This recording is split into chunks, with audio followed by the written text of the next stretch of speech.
Good morning and welcome to the House Executive Departments and Administration Committee. Representative Sellers, would you lead us in the Pledge of Allegiance?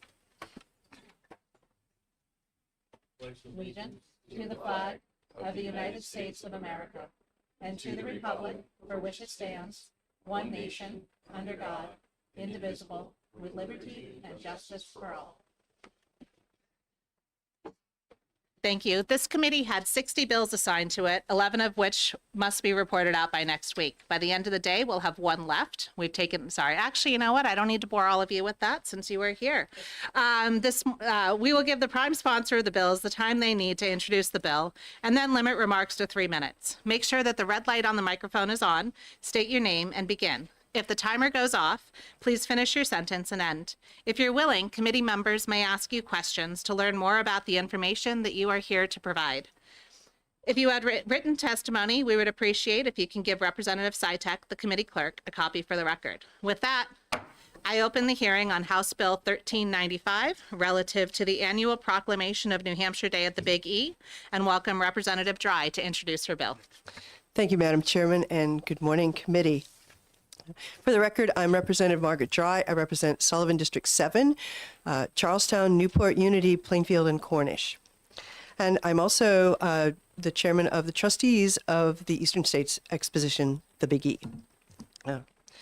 I'd like to start today by asking you, do you know that New Hampshire owns one building outside the borders of the state of New Hampshire?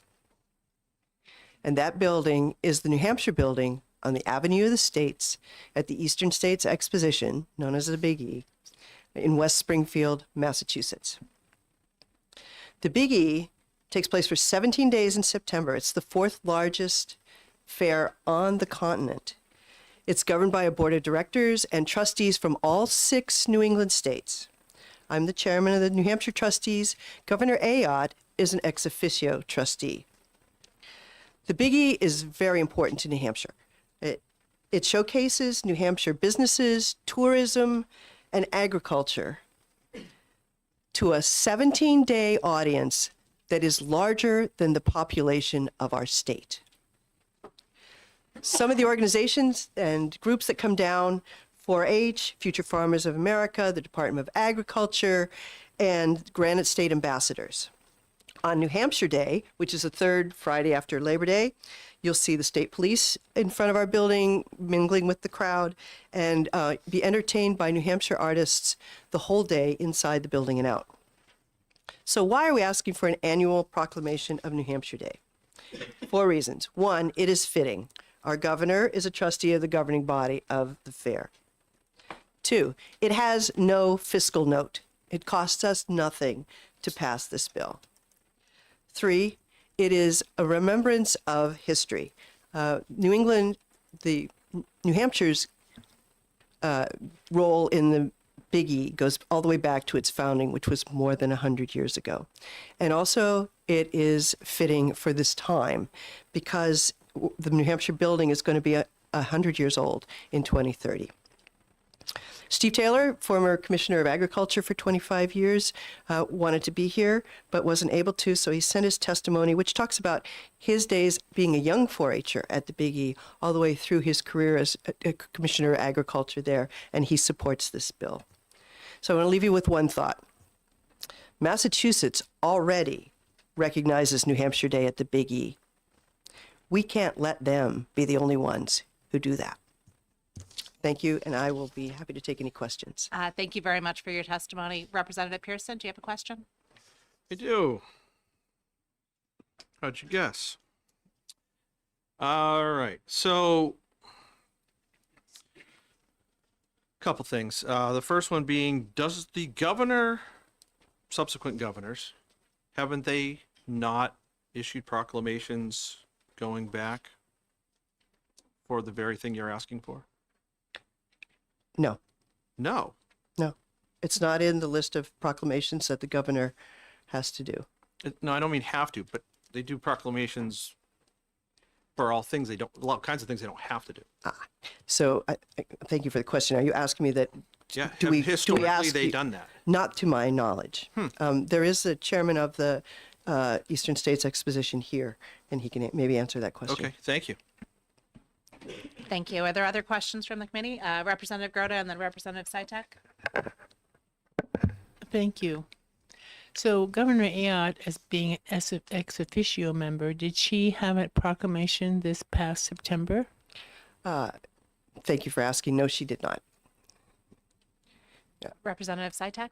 Would you mind repeating your other hat? You're chairman of what? The trustees, we have 25 trustees from New Hampshire, Trustees of what? the Big E. Of the big. Yeah, the governing board. Yep. Thank you. Are there other questions from the committee? Seeing none, thank you very much. Thank you. With that, I will call Rebecca Ross.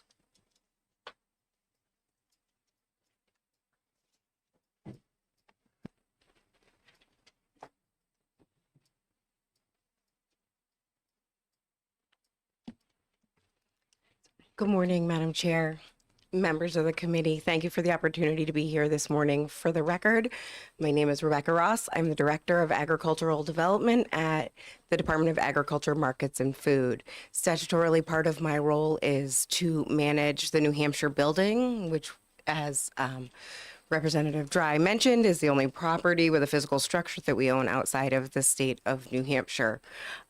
With that comes both the celebration of New Hampshire Day and managing 20 plus vendors, performers, events, demonstrators, and other representations of New Hampshire agriculture and commerce to the New England states and far behind. We do have representatives from the Eastern States Exposition that can talk to you about how far that market reach is, how large the audience is, and how big that economic impact is. But we are here today to support this bill because while we haven't had a proclamation in the past, we recognize how valuable that is. As these buildings are coming upon their 100-year anniversaries, other states have started doing some of these things as well. In 2030, it will be the New Hampshire building 100-year anniversary for operating. And in preparation for that, we are taking some of these steps to really highlight what we do down there and engage both in New Hampshire and beyond. So I'm happy to take any questions about what we do down there, but we are here to support this and recognize the work of New Hampshire residents in Massachusetts at the Big E. Thank you very much for your testimony, and thank you for letting us know that you have so much involvement in the fair as a state official.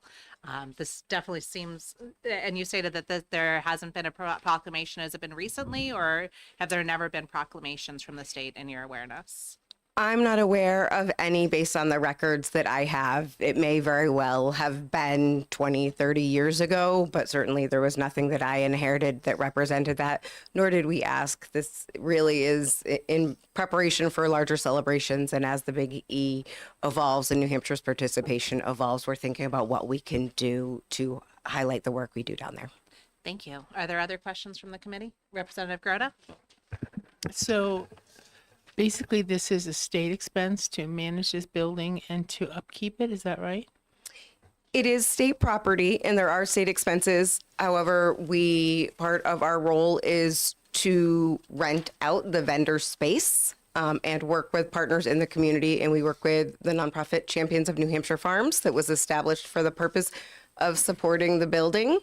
And so between the rent from other vendors as well as Champions of New Hampshire Farms that does day-to-day management during the fair, we are working each year to get closer to being self-sustaining and not requiring additional support for the building. And this is part of those efforts to bolster the work that's being done down there. Thank you. Other questions from the committee? Seeing none, thank you very much. Great, thank you. Next, I'll call Representative Breachy to speak.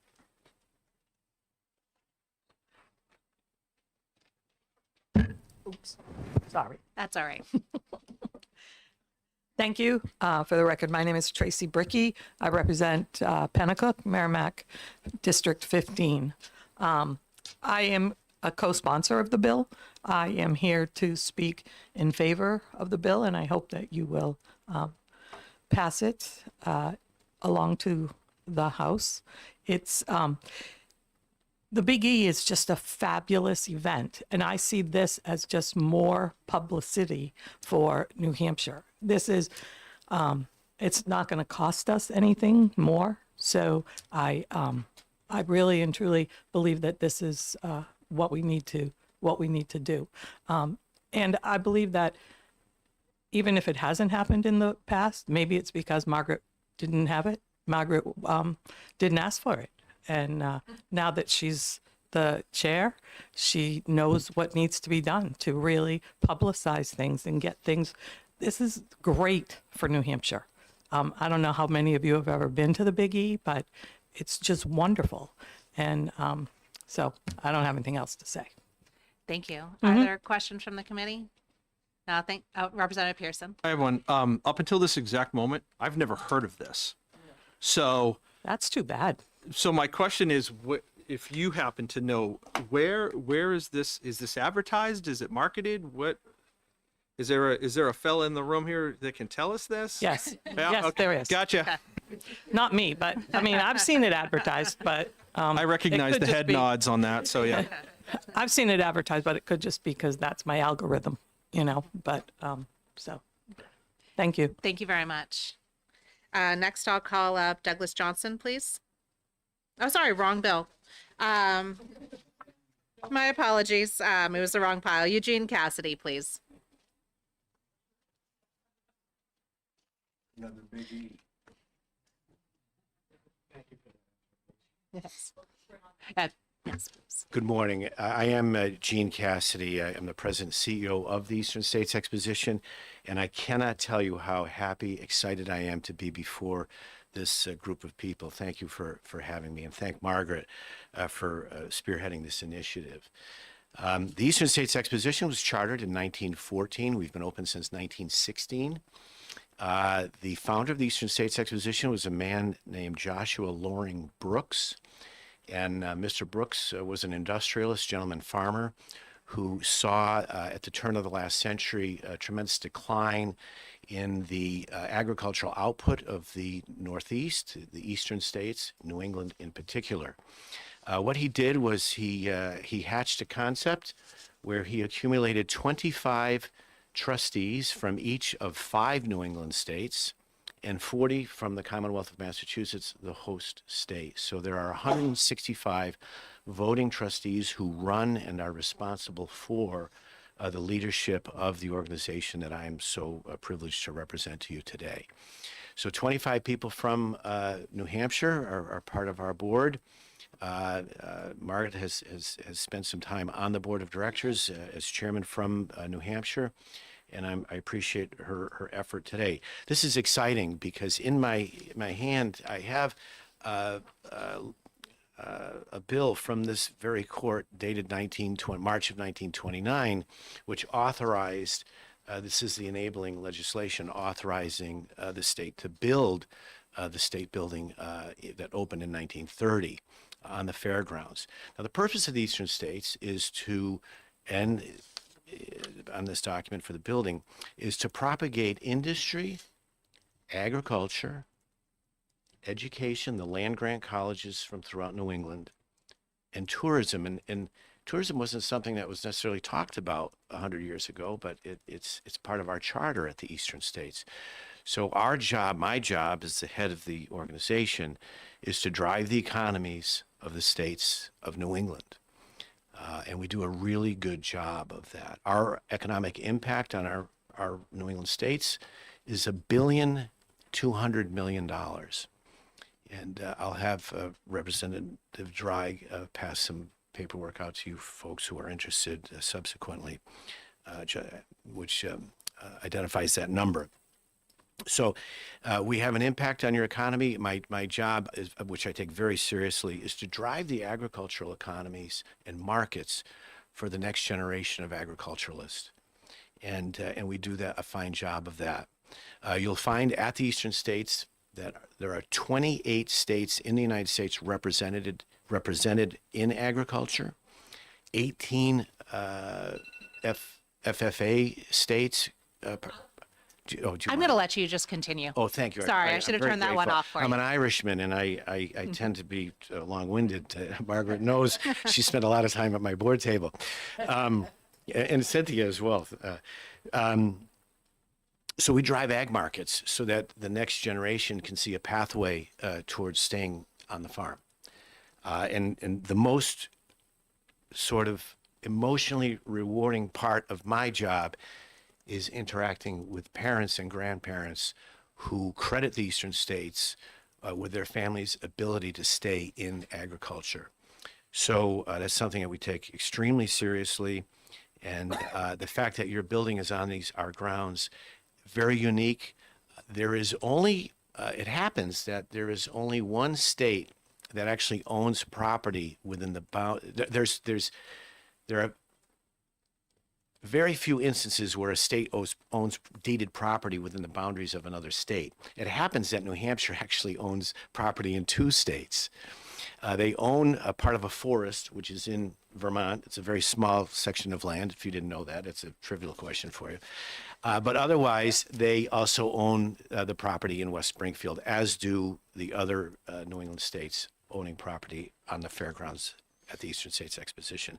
So you guys are in a unique position in the country because you actually own property in 2 states. Any questions that you might have? Otherwise, I could go on for way too long.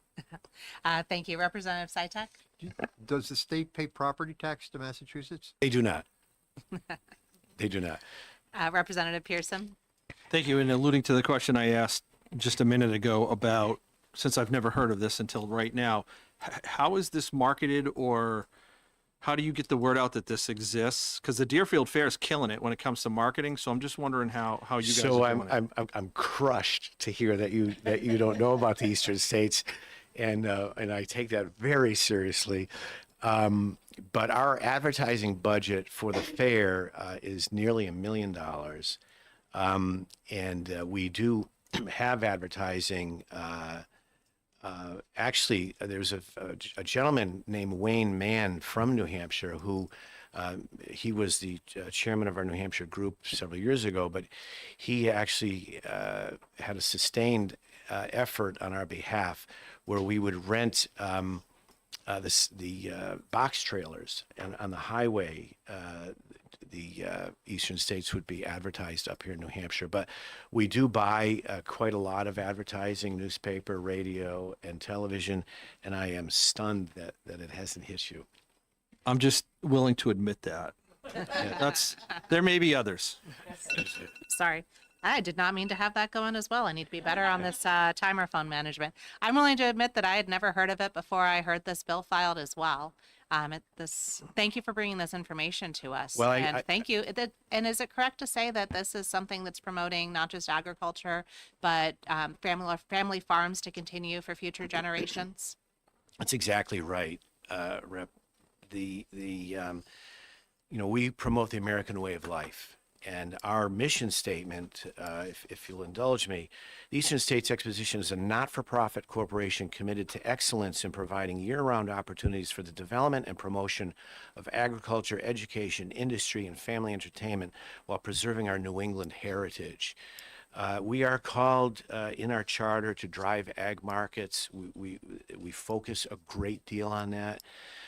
The building was chartered to promote the land-grant college, the University of New Hampshire, tourism, industry of New Hampshire, and I think Rebecca does a marvelous job. The New Hampshire building, there's 6 buildings on the Avenue of States.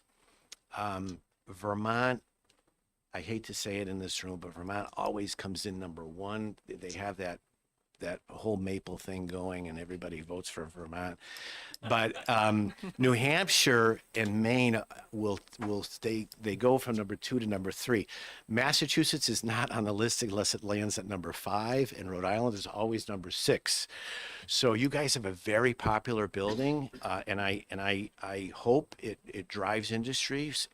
The buildings that Mr. Brooks was a brilliant man, 1914, wrote that his vision for the buildings would be that they would incubate industry within their respective states. So I think that the New Hampshire building does bring a lot of small cottage industry and some larger industry into the building, and I hope it has a tremendous effect on your economy. Thank you. Representative Sellers for a question, then Representative Schmidt. Thank you, Madam Chair. So I have heard of the Big E. I just have not been there yet, but I was glad to hear, I didn't know we had a building there, and which is good to know. And I was also glad to hear that there's mobility scooters there because of being a little disabled here. How do you believe this proclamation, I can't even say the word, will help? Will it help the Big E, or will it, because again, I've never really heard it advertised, or heard it advertised just very little. But I'm just kind of curious of how this would help. Okay, that's a great question, and I think the answer to that is multiple fold. It promotes the New Hampshire building on the property of the eastern states. Having you people in this building talking about that building is really important. Your building is very unique on our property because it's the only, the state buildings are beautiful. They're all scale models of the original state buildings of the New England states, but your building stands out because it's the only building that was built using architectural perspective, the way they built Disneyland. So your building is quite glorious on the property. It looks much bigger than it physically is. So whoever did that 100 years ago deserves a great deal of credit. But I think it promotes New Hampshire. It gives the eastern states something to talk about when it's promoting itself. And I think it accumulates to the good of all parties concerned. Thank you. Follow up. Yeah, thank you, Madam Chair. It's more the nostalgia than anything. Oh, actually, if you could hold that, because just on the nostalgia, if it's an actual question, we'll do that, but we're already moving into the next bill's time. Okay, my point is Grafton County is the only county that actually has a county farm. Oh, wow. Just saying. Thank you. Representative Schmidt, you have a question? I do, Madam Chair. Thank you. 21 years ago, before I got assigned to this committee, I was on the Agriculture and Environment Committee, E&A, now ED&A. And at the time, I was very surprised to learn that agriculture at that time was the 5th largest component of the state economy. And I'm wondering whether you can tell me whether we are still, whether agriculture is still as significant in New Hampshire as it was then, or maybe even more so economically. Well, economically, I can't speak to its level, its rank. I know that it's materially important to the state. I do a lot of work, particularly in the area of dairy advocacy. And the dairymen in all of the New England states are under tremendous pressure. I know that dairy has shrunk in this state, which is not healthy for a lot of reasons. So I don't think I can provide a specific level of quantitative economic impact on the state, but I know it's high. A follow up. So when I was on the E&A committee 21 years ago, I had the opportunity to tour a number of farms and similar establishments in New Hampshire.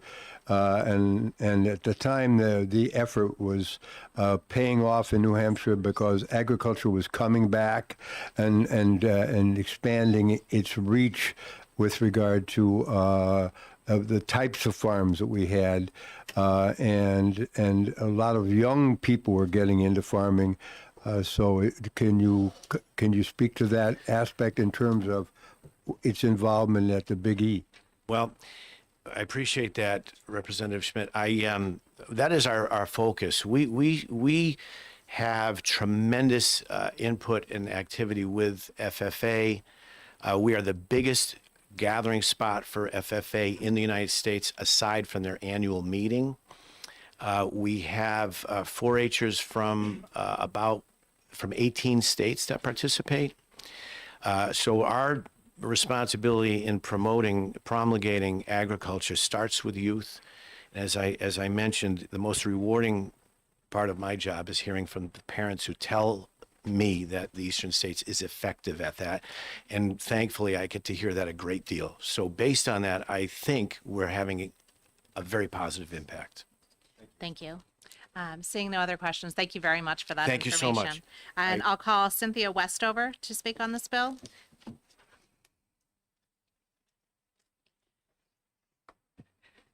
Thank you for having us. And I can speak. I'm Cindy Westover from Walpole, and my farm is 265 years old, 1761. So I can relate to the farming aspect of going to the Big E. I went to the Big E as a 16-year-old and showed my horse a long time ago. And then I have 3 sons. 2 showed working steers, 1 showed dairy, and they all went to the Big E as well. And it's still sharp in their mind of the experience of showing against all the different 4-H'ers from around New England. It was very important, and it still is important. I have grandkids in 4-H right now that are hoping they can go to the Big E as well. So I would just as soon answer any questions having to do with 4-H'ers at the Big E. They showed beef, dairy, dogs, goats, alpacas, public speaking, displays, art, photography. So there is a lot of avenues for kids to participate. And one thing that we've done in the past as a trustee, I'm the vice chair of the trustees, Margaret's the chair, and we have never had really good participation. We can offer free tickets to representatives to go to the Big E, hopefully on New Hampshire Day. We have had very terrible participation. So that was dropped how many years ago? Wasn't it dropped a few? No, we sent a notice to the House calendar. Aha! You were sent a notice. 4 terms, haven't seen it. I think we got to have better communication up here, because there is free tickets available for all the representatives to go down there, and you really should go on New Hampshire Day. Thank you very much thank you so having much for your us. testimony and for bringing this to us. I do want to apologize to everybody for me allowing the previous speaker to go over on the time. I didn't have any other cards, and so I was just trying to be accommodating on this time. I think we've had phenomenal testimony on this, and we'll have to take it up later, as it is now time for the next bill. So I'll close the hearing on House Bill 1395 and open the hearing on House Bill 1149 relative to abolishing daylight savings time, and welcome up the prime sponsor, Timothy Horrigan. Thank you.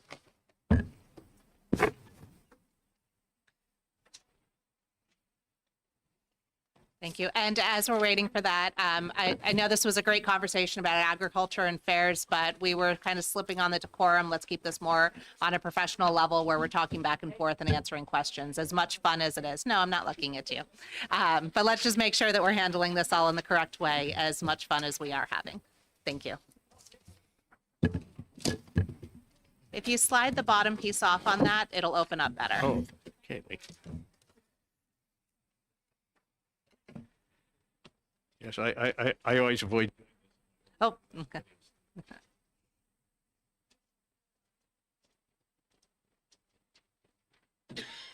Oh, good. Now I know the secret. And can you just angle it so the camera can see it so they know exactly what you're talking about? Thank you. And now button on when it's time to speak. Thank you.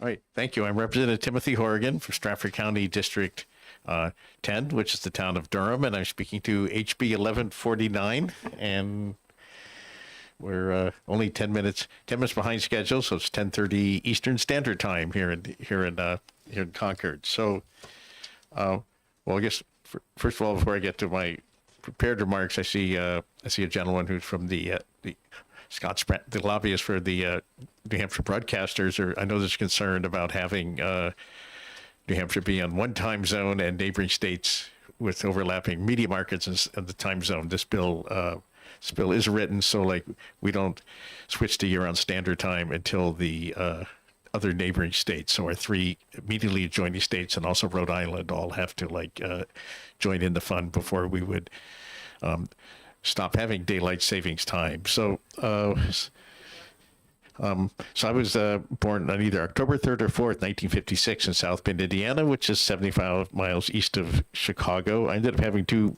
different birthdays because of a complicated long-running political dispute over Indiana's time zone. Goes very long-running, going over a century. So this is the New Hampshire General Court, not the Indiana General Assembly, so I definitely don't need to go into the details. Probably wouldn't even if I was speaking to the Indiana General Assembly. Topic has its own Wikipedia article, actually, Time in Indiana. But anyway, best of my knowledge, I'm the only person who's present at my birth, according to my late mother, and she was usually right about stuff like this. The clock and delivery wall said I was born around 12:30 a.m. on October 4th. But the official paperwork says I was born around 11:30 p.m. on October 3rd. That was because of the confusion over the time zone. So, up until it's like it's a topic we could go into and have a lot of fun with. You probably don't want to do that today until like the invention of the railroad and the telegraph, and then broadcasting. There was no need for standard time. The day was 24 hours long, and noon was whatever the sun was at its zenith. And that obviously varied depending on how far east you're west. So as for us, we're a little bit to the east of the midpoint of the Eastern time zone, and that has been the case ever since that time zone was created in the 1880s. So the purpose of this bill is to eliminate the yearly changeover from standard to daylight time and back again. And as I said before, that's only after our neighboring states pass similar legislation. So, or if there's a federal law which does away with daylight savings time.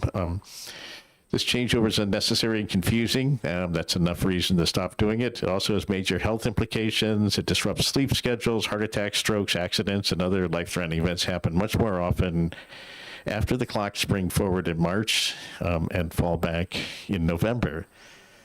So then the question is, should we choose year-round standard time or year-round daylight time? My answer is standard time is preferable. Daylight savings time is a scam, or perhaps a nice way to put it, it's an illusion. So no daylight is saved or created by daylight time. What happens is basically in March, from March to November, if workplaces and schools, workplaces including our workplace, simply open an hour earlier half the year, more than half the year actually. So if they if they told us, like here at the State House, if they told us we all have to come in, if they told this committee that starting in March you all have to come in at 9 a.m., you probably would think that's a bad idea. But so like when they do it with daylight savings time in March, that's basically the same idea. So the sun obviously still shines a number of hours each day, either day. And right now I know it's early February. That's not very many hours. So it is preferable to have the quote unquote extra hour of sunlight before the workday when people are still waking up and trying to get moving. And then also children are waiting for the school buses or walking to school too. Then after the workday, also if for whatever we stick to standard time, the solar noon in New Hampshire when the sun's at its zenith would be just a few minutes before 12 p.m. rather than almost an hour later if we had year-round daylight time. So that's my bill in a nutshell, and I actually have some written testimony I'll start handing around. So. Thank you of course, very I'd be much. happy to take any questions. Thank you very much. Representative Sitek? Representative Horgan, wouldn't that just basically move us into Midwest time? Yes, if I recall correctly, Eastern Standard is the same as Central Daylight Time. I mean, that's probably preferable. There's often a common idea that we should move to Atlantic time, but we're like very far to the west of the Atlantic time zone. We're right at the midpoint of the of the Eastern time zone. So, Thank you. Representative Pearson? Thank you, Madam Chair. The regulation and operation of the time zones in the United States, is that not a function of the federal government? it's primarily set up by, well, Yeah, it was primarily set up by the federal government. It was actually originally driven by the railroad industry because it created a lot of confusion. Different railroads had different timetables. Yes, it's mostly a federal function, but we do we actually, I think, under the existing federal law, if I recall correctly, we have the option. We could unilaterally decide to have standard time year round. We're not unilaterally allowed to have daylight time year round, although occasionally there are bills in the Congress to change that. So, but I think as things stand now, as things stand now, we can go to year round standard time without getting the federal government's permission or anyone else's. But we would not be able. We would have more difficulty if we tried to do it the other way around, have daylight time year round. So, Representative Howard? Thank you, Madam Chair, and thank you, Representative, for taking my question. Do any other states not follow daylight savings time? if I recall correctly, Arizona and Nevada and I think Hawaii doesn't, but they're out in the middle of the North Pacific Ocean, so that's a somewhat different issue. But yeah, and Puerto Rico is U.S. territories on Atlantic time, and I think they're on Atlantic Standard Time year round. But definitely Arizona, and I know that for sure. So, thank you. Thank you, Representative Bailey. Thank you, James. I've noticed you've included all the New England states but except Connecticut. Why not Connecticut? Well, the sample bill, as it came down from the standard, there is a standard time lobby in Washington. There's a national standard time lobby, so there's a lobby for just about everything, including standard time. So this started out as a sample bill that they suggested to me, and I reason for including Rhode Island is because the southeastern part of New Hampshire, including Concord, is part of the Boston metropolis or megalopolis. So like Rhode Island is part of the same metropolitan area as Boston and southeastern New Hampshire. So that was just why I included that one. Whereas Connecticut's a little bit farther away, so you can. If you feel Connecticut's left out, I would consider that a friendly amendment. You're certainly allowed to add Connecticut to that list if you want. And as a practical matter, we would have to get probably a very large number. This wouldn't move forward unless many states went along with it. So we probably also have to get some other states in the Northeast United States before we could get a critical mass to actually get this implemented. But Thank you. Thank you. Any other questions from the committee? Seeing none, thank you very much. Next, I'll call up Scott Spalding.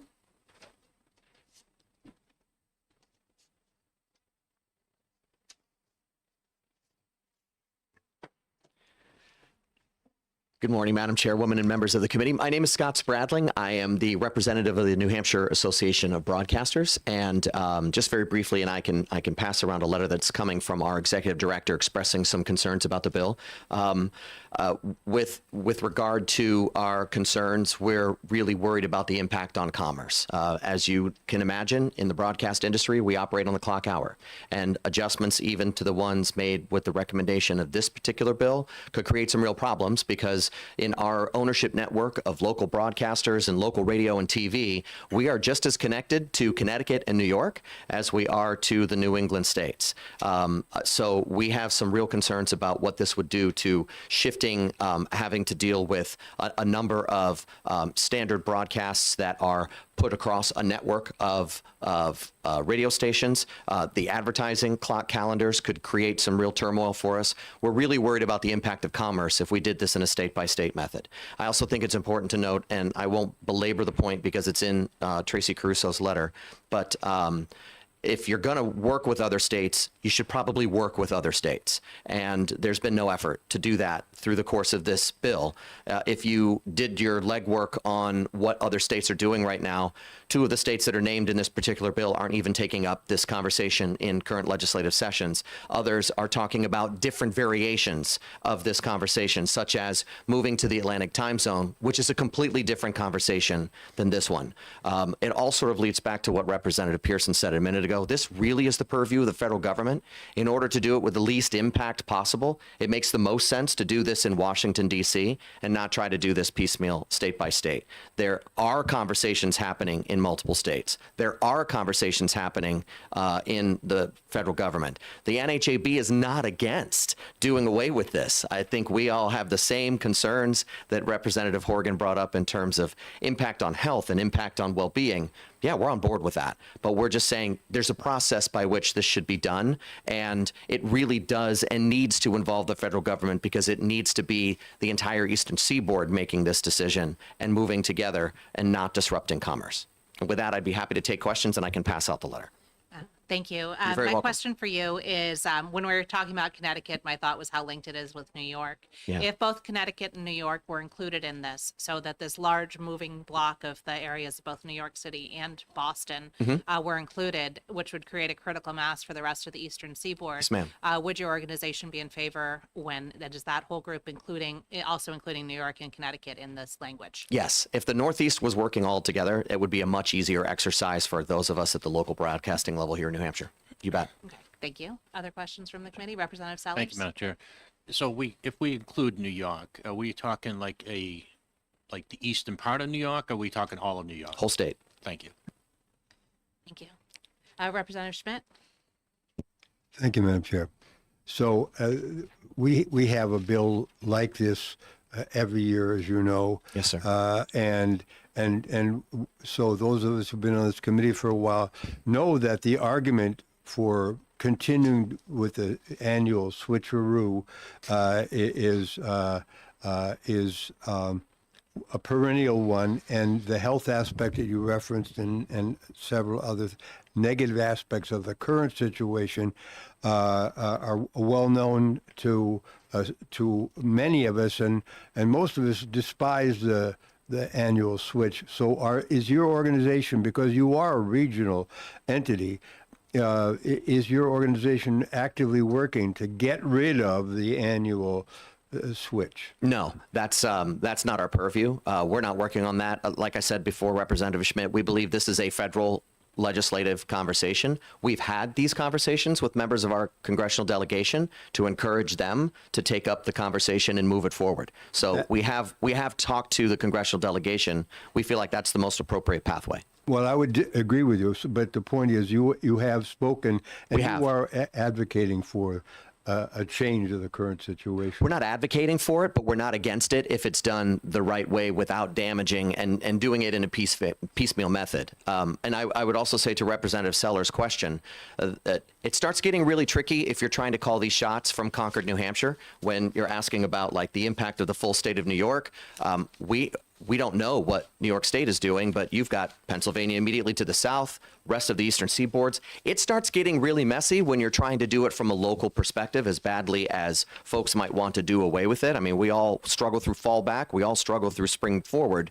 But to do it piecemeal, especially in this way, with such disorganization and the states themselves in New England going in different directions, I just personally think that moving through this process with this bill is potentially damaging to New Hampshire businesses like the broadcasters. And the time would be much better spent bringing a collective voice of the legislature to talk to Washington and say, do something, let's go. President Trump has said he's willing to consider this and is in favor of doing away with daylight savings. So there seems to be a pathway through Congress and through the White House to be able to do this. I just think let's not do any harm is what our message is.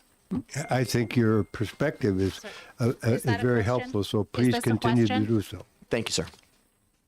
Thank you, Madam Thank you very Chair. much. Sorry, I just missed the card to move to the next person. Oh, sorry, that's where my cards went. Thank you. Next, I'll call up Douglas Johnson, Dr. Douglas Johnson.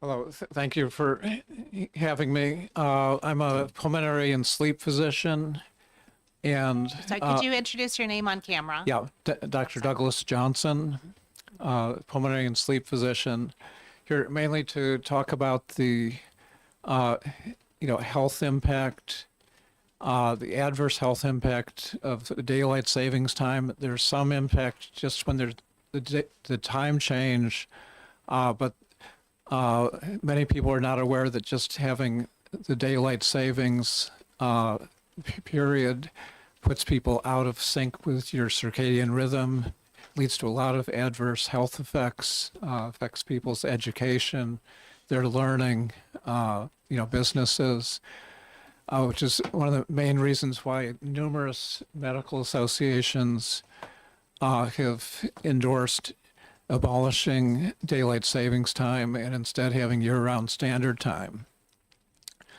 I think in terms of the issue of states doing something by themselves, I think having individual states say that they would support changing to year-round standard time is important to show at the federal level that there is support if the states want to improve people's health. So I agree that something ideally should be done nationally, but with each state, each additional state who supports changing will put more pressure for something to be done nationally. I know Dr. Karen Johnson is very involved with the Save Standard Time and can provide is planning on providing many more details of the adverse effects of daylight time and benefits of changing to standard time. So I think her testimony will cover a lot more details. Thank you. Thank you very much. Are there questions from the committee? Seeing none, thank you very much for taking the time to come here. With that, I will call Dr. Corin Johnson.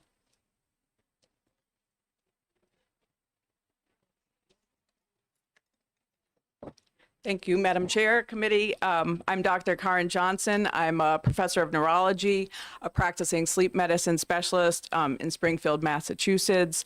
I'm here representing the American Academy of Sleep Medicine and the Coalition for Permanent Standard Time. I do support HB 1149, and specifically, as the issues were raised about it going alone, we specifically like this bill that it relies on the contiguous states. And if more contiguous states want to be added, that is fine. Massachusetts, similar bill, it also includes Connecticut. So it's going to be an ever escalating thing. But as Dr. Douglas Johnson said, it's really important that we let the federal government know that states have interest in passing this bill for the good of their,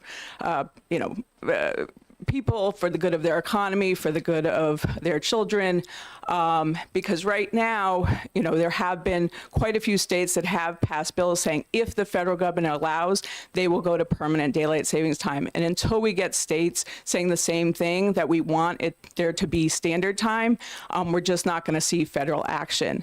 The reason is different with standard time versus daylight savings time is that the 1966 Uniform Time Act already allows standard time. So that's why Arizona, Hawaii, the 5 U.S. territories are already on standard time. So any state could pass it alone.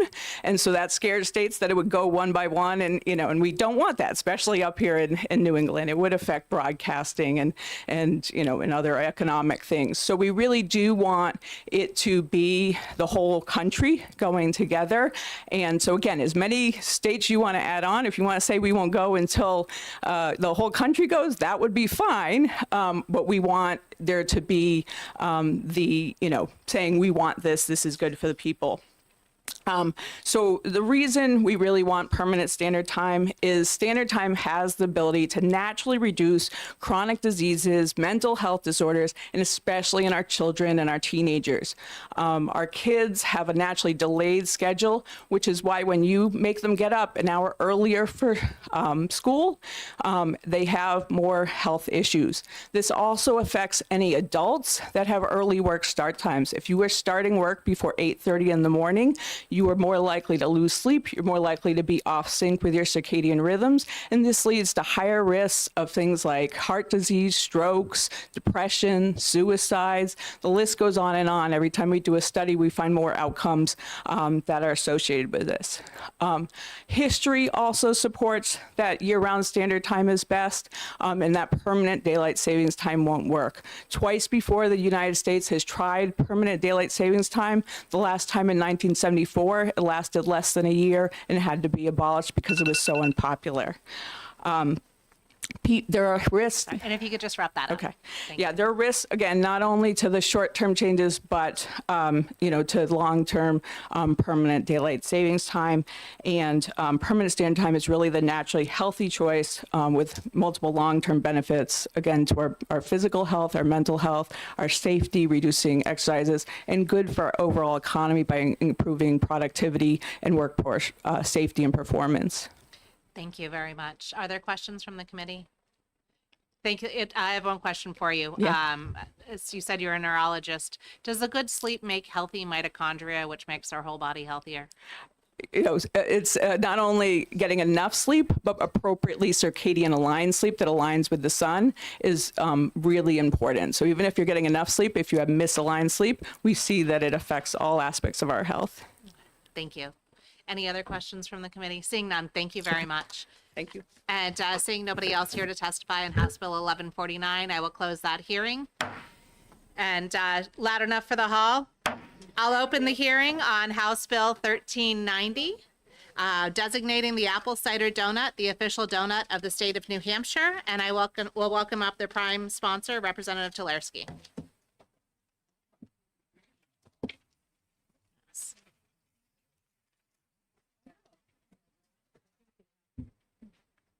Except we can't eat in the committee room. That's the problem. Good morning, Madam Chair. Thank you, members of the committee, for having me back here again today. For the record, my name is Laura Tularski, and I represent Nashua's Ward 8, and I'm here to introduce House Bill 1390 about the state donut. This bill comes to you thanks to a group of fourth graders from Bicentennial Elementary School in Nashua, the very same school that I attended over 40 years ago. These students left their field trip last year to the State House and came back not just inspired, but motivated to participate. During their visit, they learned that the state fruit, the pumpkin, had been the idea of fourth graders. So the students from Bicentennial went back to their classroom, did the research, worked as a team, and built a thoughtful case for the apple cider donut to be named the state donut. Their proposal, in the form of an essay, a video, and a PowerPoint presentation, was impressive, with their argument connecting our state beverage, apple cider, our apple growers, local farming, the fall tourism months, the local food economy, and the unmistakable smell of apple cider donuts. They even anticipated the counter-arguments, from food allergies to whether a bill about donuts is worth the legislature's time, and address them directly. Some of the students behind House Bill 1390 are here today and will be testifying before their committee. They are very excited to share their work and to experience firsthand how accessible the New Hampshire citizen legislature can be. House Bill 1390 may be lighthearted in subject, but meaningful in spirit. It reminds us that civic engagement can start at any age. While I'm happy to take questions, I wanted to keep this short and sweet. And if there are any holes in my testimony, I'm sure the students may be able to answer any questions. So thank you for your consideration. Thank you very much. Are there any questions? Seeing none, we will call up the students. It says that the students wish to testify together. So I will say each of your names. If you come up, we'll make sure that there's enough chairs for you. Although if you want, you're allowed to share that blue chair if that makes you feel more comfortable. Seisha Reddy, Ashketh Panugati, and Gabriella Solari. If you'd like to come up and introduce yourselves. You want to make sure the microphone is close enough to you so you can hear, so we can hear you when you're talking. And thank you and welcome. And I'm not going to set the timer for you guys since there's 3 of you up there, and we want to make sure that we get all the information you have for us. It's okay. Good. May we pass something out? Yes, you may. If one of you gets up and hands it to the side, you can do that. And make sure you bring the microphone down lower so it's actually pointing at you guys, your mouths when it's time to speak.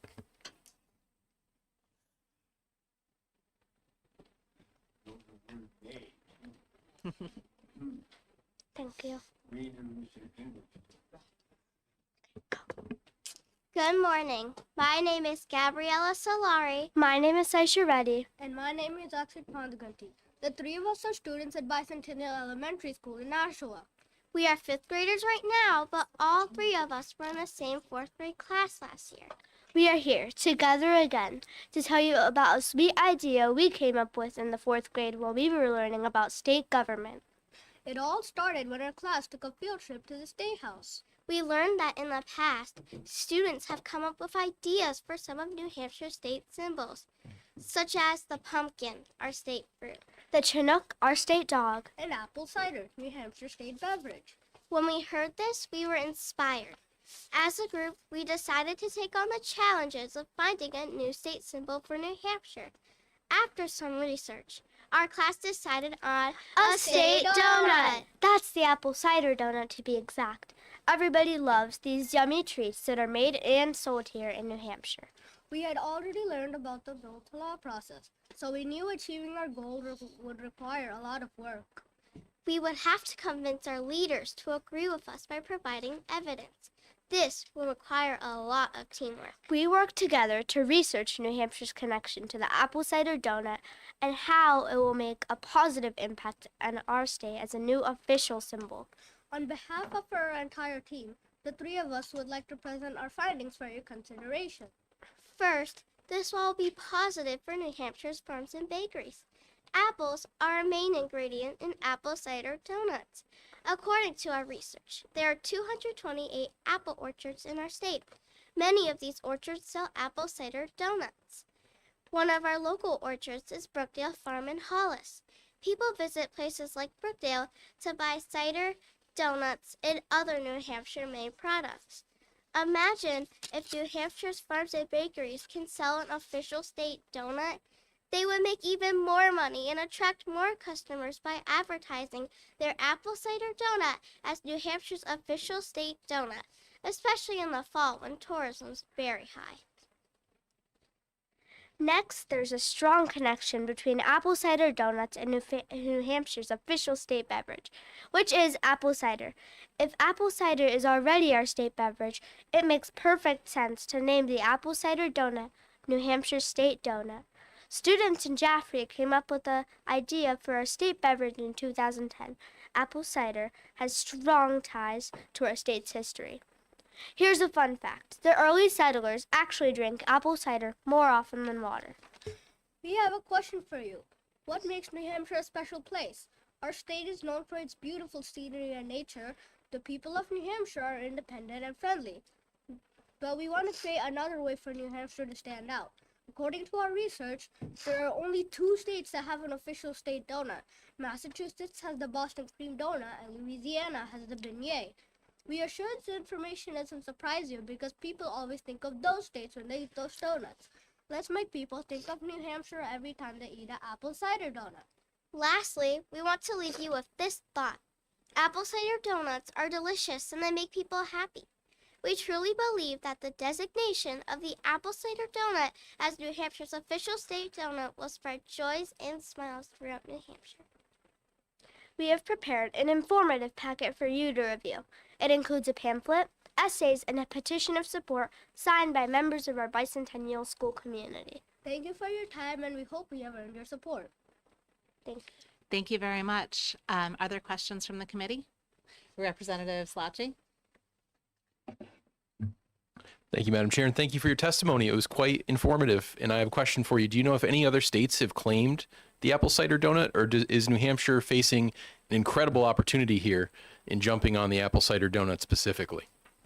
We're not sure that someone has taken the apple cider donut yet, but I'm sure that we have so far.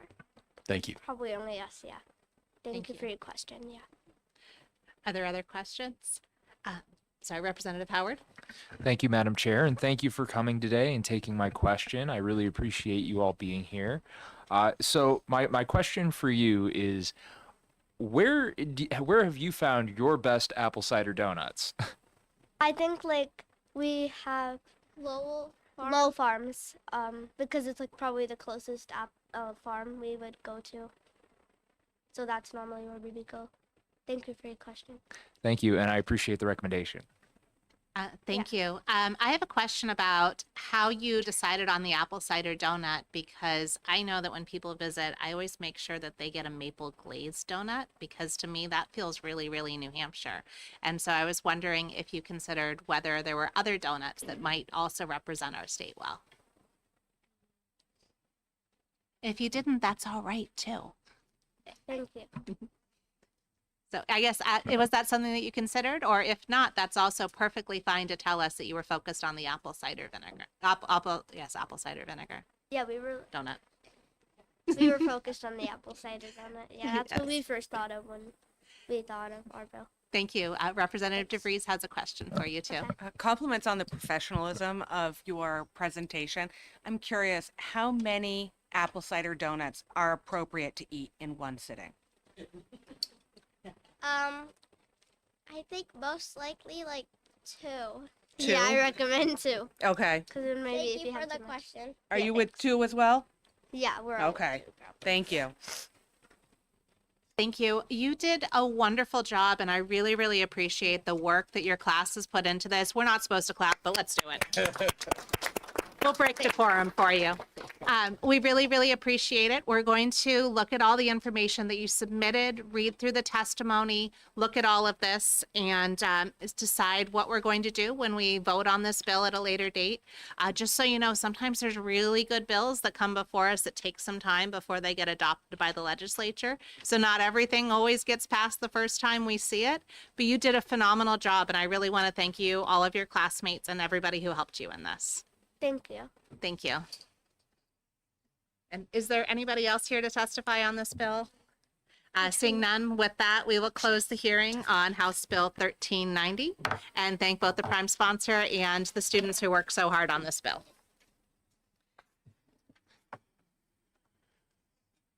All right. That was phenomenal.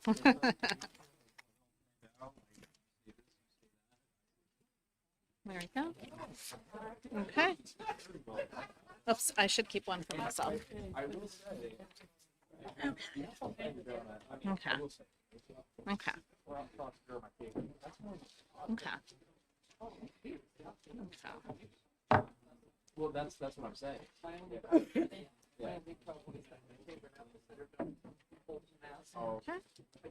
All right. All right. Thank you. Oh. Okay, perfect. Those are for you. Thank you. Seeing that we are just after 11 o'clock, we will start the noticed work session that we have. We have noticed all of the remaining early bills that we still need to work through, and also related bills to that, as we've included the other alcohol and drug license counselor bills alongside the one that is an early bill. I would like to start with the work session on House Bill 1458, which is relative to the massage licensing. This is my bill, and it's intended to provide a way that could address some of the challenges that we're seeing from state and local and federal law enforcement in trying to apprehend these criminal networks that are trafficking in people and also laundering money and doing other very bad things while hiding under our noses, pretending to be legitimate businesses. There is another bill as well that we will discuss after this that is looking at licensing. However, I do see the possibility and opportunity for both of these bills to continue forward as separate pathways, where this bill, with the amendment that I just handed out, it would define massage establishments and bodywork establishments. It also would define proprietors of those. Those would be people who are operating a location with more than one either massage therapist or bodywork professional, so that sole proprietors would not be part of this. It would make it so that it's prohibited to act as a massage or bodywork proprietor without holding a license. And this also in rulemaking would make it so that they would have to provide their social security number or taxpayer ID to be able to prove their identity on that bill, for that license, and also undergo a criminal background check by the state police to ensure that they don't have convictions for prostitution, any crimes of I forget the exact definition on that. Whether it's kidnapping or human trafficking, they are crimes where you are inappropriately taking people's freedom from them. And it also would prevent those who have sexual assault convictions or child sexual abuse images from having those proprietor licenses. And by doing that, we would be able to make sure that those with a history of being a bad actor can't open up these locations, and also ensure that when law enforcement knows that there's something bad, they can make this stick to the person who is operating that location. There's also some changes to the rulemaking in this. I do have this amendment out to all of you. This is one where the cost would be far less than the inspections, and that's why I'm presenting this as one part of the approach to license the proprietors, and we will talk about the licensing, we'll talk about the inspection side in House Bill 1469. So with that, I'd like to know if there's any questions, and we can discuss this amendment and this approach to license proprietors at a very low cost that could be done through existing appropriations and then would be funded directly by fees for the proprietors, having an essentially neutral cost to the state of New Hampshire. Representative Groda? Thank you. So this requires licensing, but of the establishment, but how is that licensing registered? It basically issues but there's no registry. Is there going to be a registration of these businesses?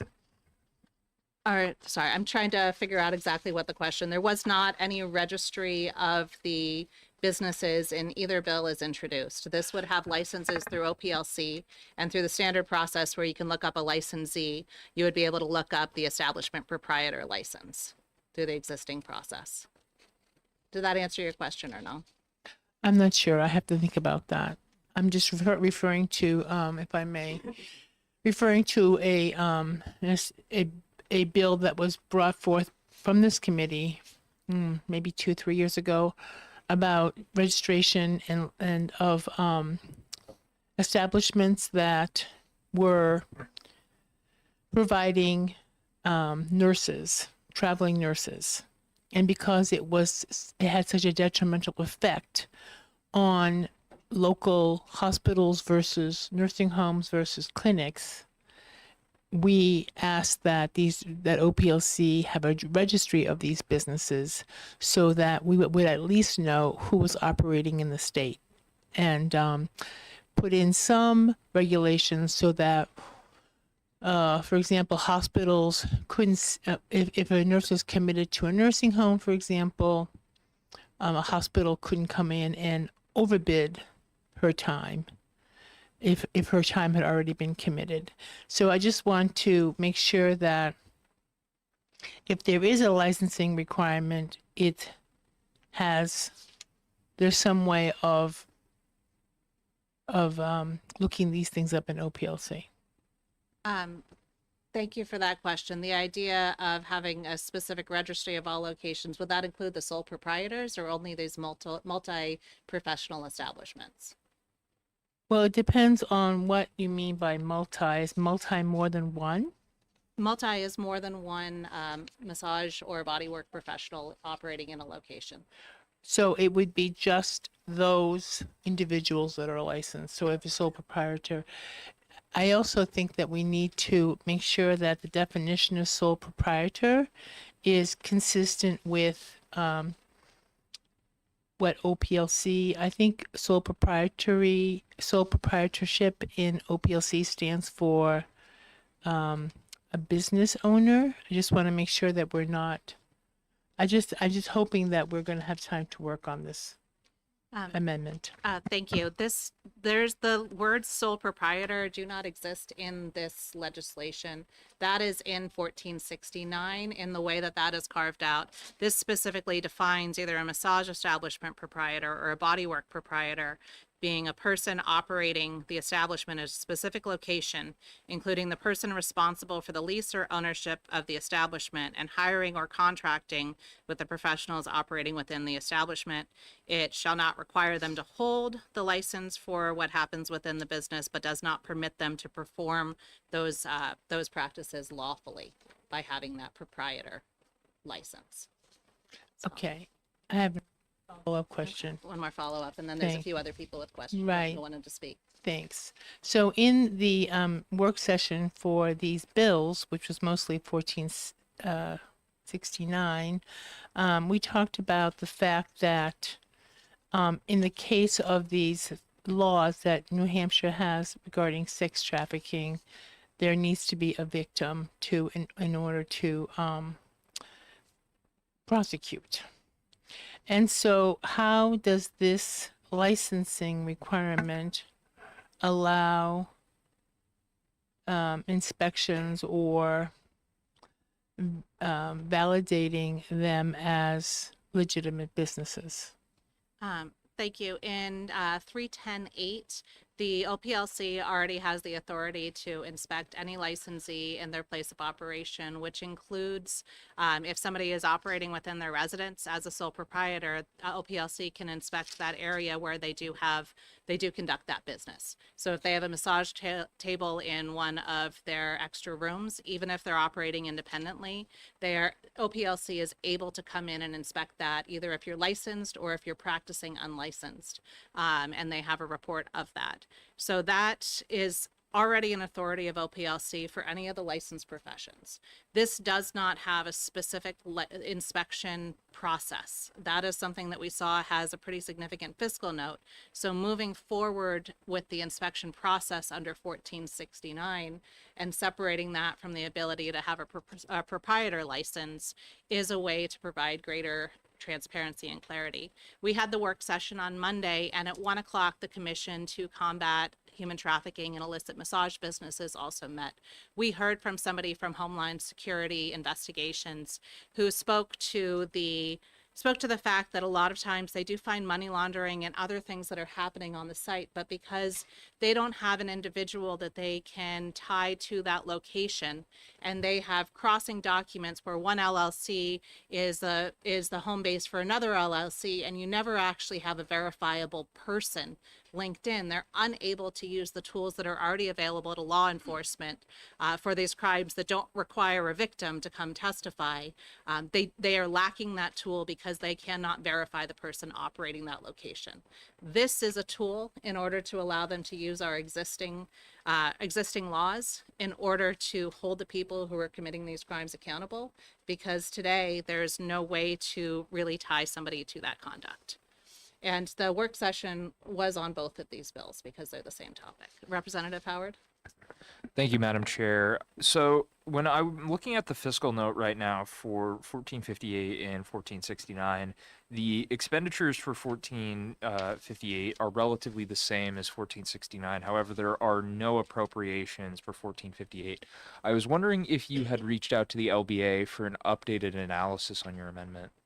Thank you. We actually cannot do an updated fiscal note on an amendment until it is adopted by the whole body. This is a replace all amendment, so it removes all of the inspections that were under that brought the $600,000 per biennium cost of the inspections. With this, speaking with OPLC, this is something that would cost in the very rough area of the $10,000 to $100,000 in order to implement it, which they believe can be done with their existing appropriations if the licenses don't take effect until the beginning of the next fiscal year, so that they can set the fees in balance with the expected costs of that. The effective date is July 1st, 2027, and both of these bills will be going to finance.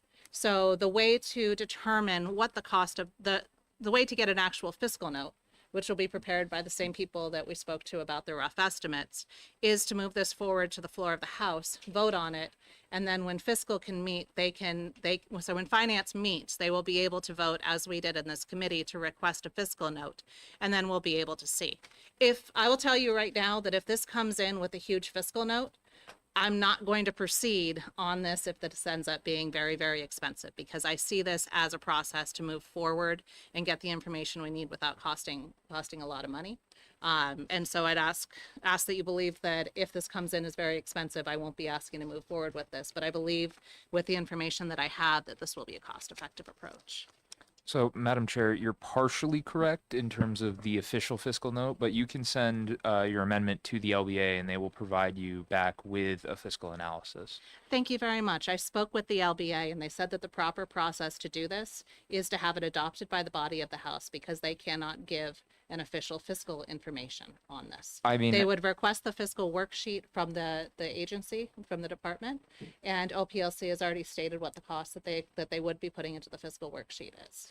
as I said, I mean, I've done this previously for other amendments, and they're willing to provide that. Yes, for an official fiscal note that gets attached to the bill and to the amendment, yes, but in terms of getting a clear understanding as to how much the cost is, they would be willing to send that over to you, and you can share that with the committee. Thank you very much. Representative DeVries? Great, thank you. I have some questions about the language. If we look to the amendment, if we look to line 16 through 19, where it says, I'm sorry, page 1, 16 through 19, massage establishment proprietor means the person operating massage establishment at a specific location, including a person responsible for the lease or ownership of the massage establishment. That I have a concern about that language because the question that I have is whether or not that is written so broadly that somebody who is leasing a physical space to a business then becomes an operator. Does that make sense? So this is something that would be within the rulemaking in order to define those, have those specifics within there. There's already the liability that if somebody is leasing this to somebody and that they are aware that trafficking is happening, they're committing a felony, which is why quite a few places have shut down. With that, I can take a look at that and see if there's something with this language, and I will do that before we're back this afternoon. Thank you very much, Madam Chair. And my concern is whether or not somebody who is not involved whatsoever, but is leasing a facility to a small business, perhaps a nefarious small business, that somehow creates, it defines them as a proprietor, the way that this is crafted. And I also have a question. May I? Yes. Thank you. On lines 23 and 24, it says act as a massage establishment proprietor without holding a license issued pursuant to this chapter. So my question about that, and because we just got this, I haven't had a chance to study it in detail and see how all the pieces mix together, but does the owner then need to be, if say for example, I were a small business person and I decided to open a legitimate massage therapy place and I were employing 5 legitimate massage therapists, does this language also then require that I be a massage therapist? That's the way that I'm reading it. And again, I only just got this amendment now, so forgive me if it is cleared up in the balance, but that's the way that I'm reading it, is that it makes it so that even if I'm a small business person and starting a business, I would be required to be licensed as a massage therapist, sort of similar to. Yes, I'll ask the first question first. Is your general court email, is that functional, and are you able to receive the emails from that? Because this was sent out at 4:06 yesterday with the amendment language. I know that not everybody has the time to do that, but I did provide it ahead of our meeting today so that I wouldn't be surprising you with the language. Thank you very much. So corrected. And no, I did not see that amendment. And it doesn't mean that it doesn't work. It means that I didn't see it. Thank you. If you look at line 19 to 20, it says a massage establishment proprietor shall not be required to hold a massage therapy license. The same language can be found for the body work in the second part of this as well. Thank you. Then my only concern is around line 16 through 19. Thanks. Okay, thank you. Is there further discussion with this? Yes, Representative Schmidt? Thank you, Madam Chair. First of all, I appreciate the enormous amount of work that you've been doing in all of this. And this is not a commentary on this particular thing because I have not seen this before either. But one of the concerns I have that I want to address first is that there is unfortunately a fairly substantial degree of misunderstanding in the general public and even sometimes in town administrations with regard to the difference between therapeutic massage, which is legitimate and so forth, and sexual massage, which is illegal and not desirable in any way. And the confusion very often, even among administrators that I have encountered, is one that I want to make sure that that your amendment strictly differentiates, because to the degree that it entertains a treatment of both entities, if you will, it will further create confusion among administrators. We had a situation a couple of years ago where the one town, I won't name it, was the person that was handling code enforcement was absolutely confusing sexual massage with therapeutic massage, and so legitimate therapeutic practitioners were being harmed by that misunderstanding. So you are, as the creator of this amendment, know your work intimately, and so I want to raise this issue so that we can address it first. I'd say the first thing is it's not sexual massage, it's prostitution. And when you're taking payment for sexual gratification, that is prostitution. Also, it is against the code of conduct for licensees to have that. I can find the specific language, but it's already against the code of conduct to receive money for sexual services if you're licensed by OPLC. So that's not something that needs to be created specifically in the statutes for the massage establishments or establishment proprietors. But I appreciate that that there are people that unfortunately do speak about this in such a way that they almost say that massage therapists are just, are very, very close to doing this. And I find that that is incredibly harmful and offensive when people do say and make the conflation that because somebody operates a massage parlor, a massage facility, that they may be conducting these illegal activities. Honestly, I'm offended on their behalf. And I'm not saying that you are saying that, but it's very important to recognize that massage is not prostitution. They're entirely different things. And the more that we can keep that line clear, I think the better. So I do appreciate you saying that. Yes. So I appreciate your statement. Obviously, this is on the record, and so this dialogue is extremely important in terms of how the courts will view this and so forth when it is almost inevitably litigated at some point, or when people are, persist in confusing the two in a way that I agree is not only unfortunate but pernicious. So again, returning to the testimony we had previously, the OPLC, the director has rewritten the massage license establishment license language pretty thoroughly, and is the thrust of that work incorporated in your amendment? Yes. So if you look at this, there are a few places where that is linked. When you look at the license renewals, so this part, on section 4, on line 9 and 10. That is where the current statute says that the members of the Massage Therapy Board shall serve without any compensation. We offer $25 of a per diem for people who are on many of our boards because it is taking time out of their day. And by striking that, we would bring the Board of Massage Therapists into line with many of the other professional boards.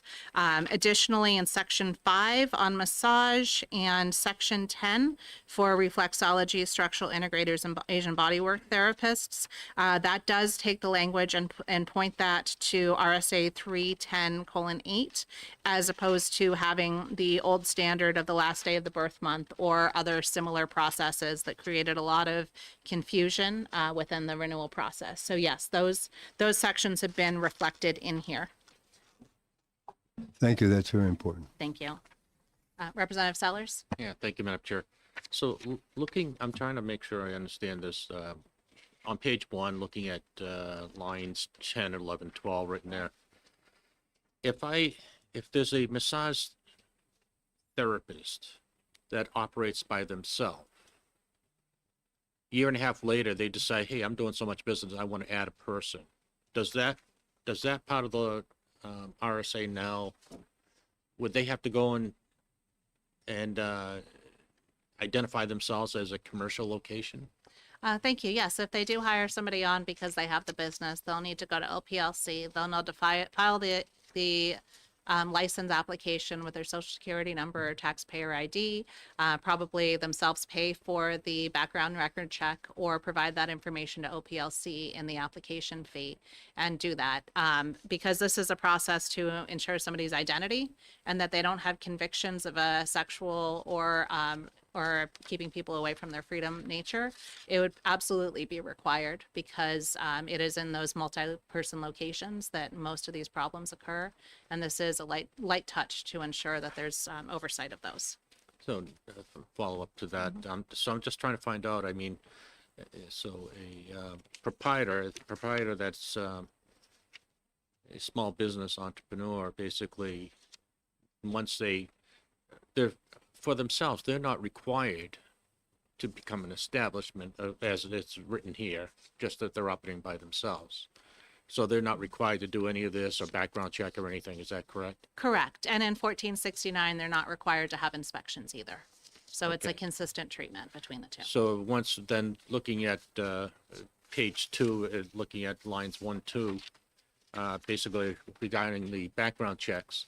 So once that sole proprietor goes to hiring one person, that means they got to get a background check on themselves plus the person. Is that correct? No, the person would not necessarily need the background check. OPLC already has the ability to request a background check if they believe that it's necessary on somebody. That's in the overarching 310 laws that we have on OPLC, that they can't, if they have the opportunity, if they have the need to do that, they are permitted by law to do so.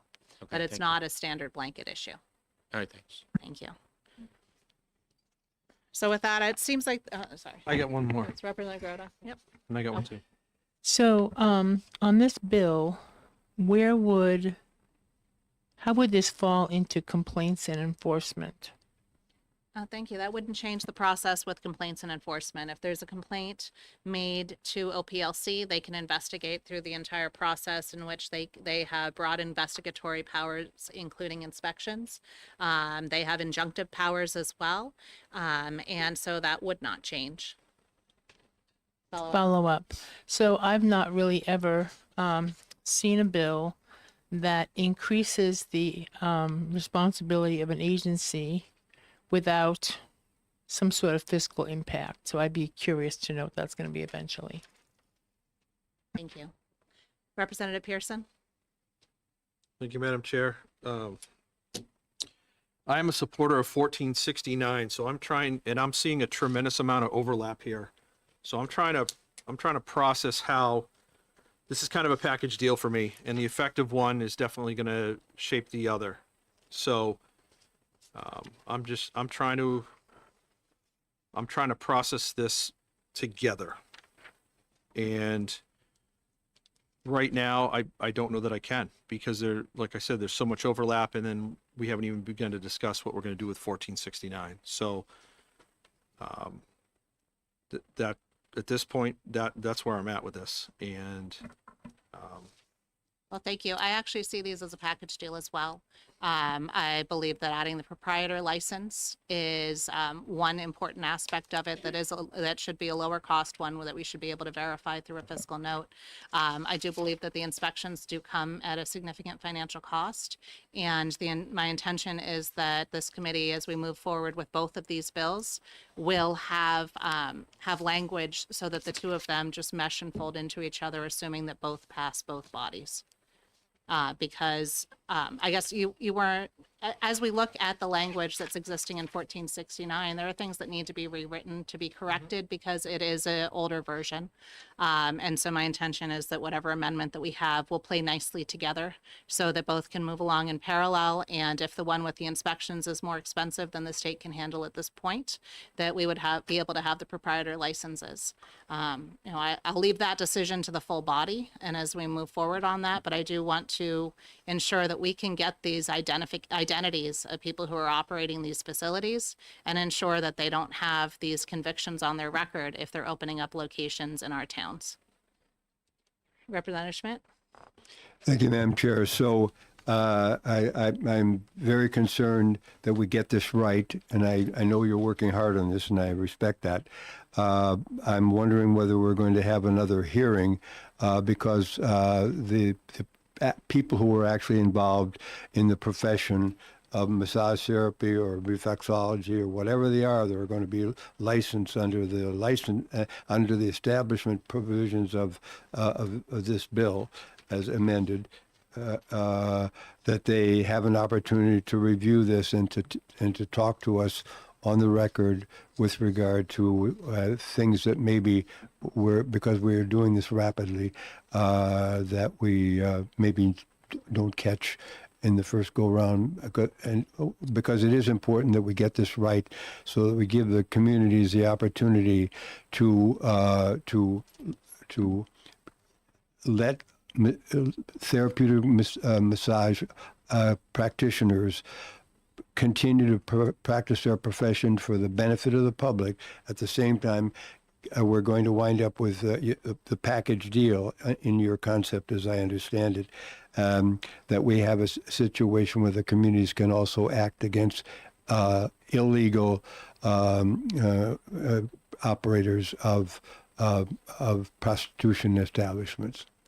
Thank you. Both of the boards of reflexology, structural integration, and Asian bodywork, and the board of massage therapists are part of the rulemaking process for the rules to implement this. Unless you're recommending that we also delay 1469 until the next meeting of both of those boards, I think that we should continue forward in the process. But I thank you with that. I don't see that we're getting to a resolution on this bill today, so I think that we should probably end the work session on House Bill 1458. We can open the work session. Actually, I'm going to open the work session on 1555 because I'm still working on the language that we need for that one. I recognize that we need to act on that bill by next week, but we will not be doing any work on 1555 today because we are not ready to do so on that. So I'll close the work session on 1555. Let me see what else we are not quite ready for. Sure. So during the testimony on 1555, Fire Chief Sham Toomey said that there was a possible amendment coming. Is that what you're referring to? Yes, to continue to work with Fire Marshal Toomey and to work with the interested parties in order to find where we do have points of agreement. Quite frankly, I was focused on making sure that we could also get this massage therapy out. And with the many days that we've spent on this, I know we were all together most of the day Monday. I had not had a chance to meet with them, which is why I was trying to let the Fire Marshal know that we won't be discussing that one today, but I will be calling him about getting our work done on that bill. So with that, we can take a look at House Bill 1469 and open up that work session. With House Bill 1469, I do know that we had those numerous areas where we had to update the statutes in order to do that. I do know that Representative Groda was looking to work on that. With this, I know that there's a huge interest in having these inspections, and I do intend for us to have this language together. if there's any specifics on that, I think that we can just work towards bringing that to the committee for next week and distributing any amendment ahead of time on that. Because I know that sort of the statements have already been made pretty strongly in favor of that bill. It's just a matter of getting the right language. Representative Groda? Thank you for allowing me to comment on this. I think one of the comments that was made was the cost of the inspectors. However, so I looked at this bill closely. I had several comments that I can correct in an amendment that I can bring to the committee. But there was something about, oh yes, I'm referring to page 3, lines 28 to 31, about inspectors. And I was wondering, when I read this, it sounded more like investigators. And so I haven't really had a chance to speak to Director Juris about this. But one of the thoughts that I had to make this less costly was to have investigators available so that, and the investigation would be triggered by a complaint. So I haven't really done anything specifically about that. And I also have to say that in page 3, there was something about it shall be a misdemeanor for any person conduct or maintain an establishment without first having obtained a license, an establishment license.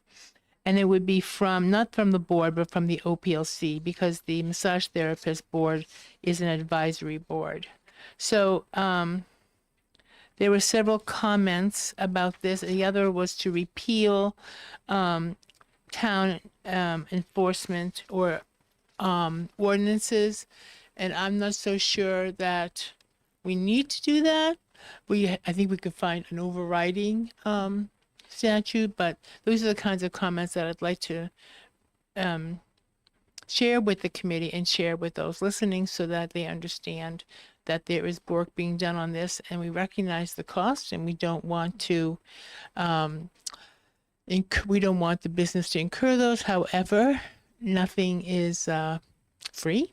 So I just want to make sure that if we have something that we issue, it is a viable tool for the office, the industry, and enforcement. Thank you.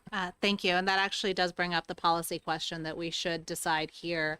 As far as local regulations on this, right now it sort of has a sort of yes, sort of no, where some are prohibited, but others are grandfathered for a while. So I believe the clear choice would be either to allow all local regulations for this or prohibit all local regulations. I'm leaning towards just being silent and allowing those local regulations. Is there any problem with being silent on local regulations to allow those to continue? Representative Pearson?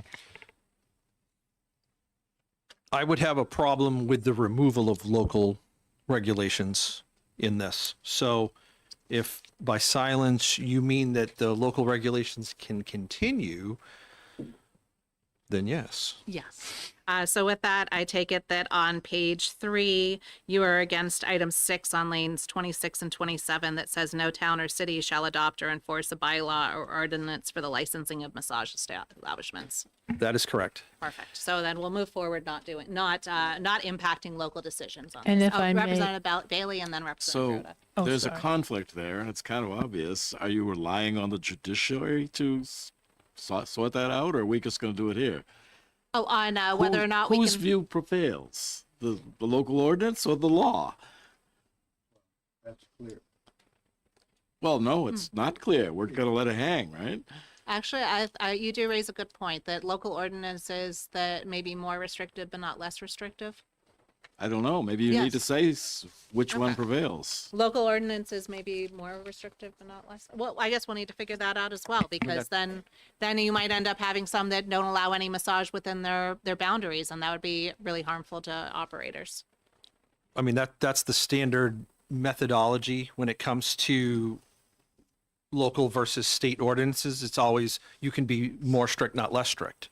So if a community wants to make the poor decision to regulate something in that manner, I guess that falls on that local community. But the I think what we've seen, at least in dairy, is not a prohibition, but just guardrails. And, you know, each individual community may or may not want to even do this. They might simply just say, okay, well, the state's got its thing and we don't, and that's fine. But to basically say, well, you know, we're going to just take all this away and give you no say at all in any sort of regulation in this, I can't jump on that. So, but that's the standard default, right? It's more So- stringent, but you can't go less than. So if we remain silent on it, that's exactly That what works. prevail. Okay. Sure. And then, of course, you have appeals processes. You have the local processes to deal with people that are unhappy about decisions that planning boards and zoning boards made, and all that still exists. So we're not getting rid of any of that, certainly. But that, like I said, just not the removal of some local guardrails. Okay, thank you.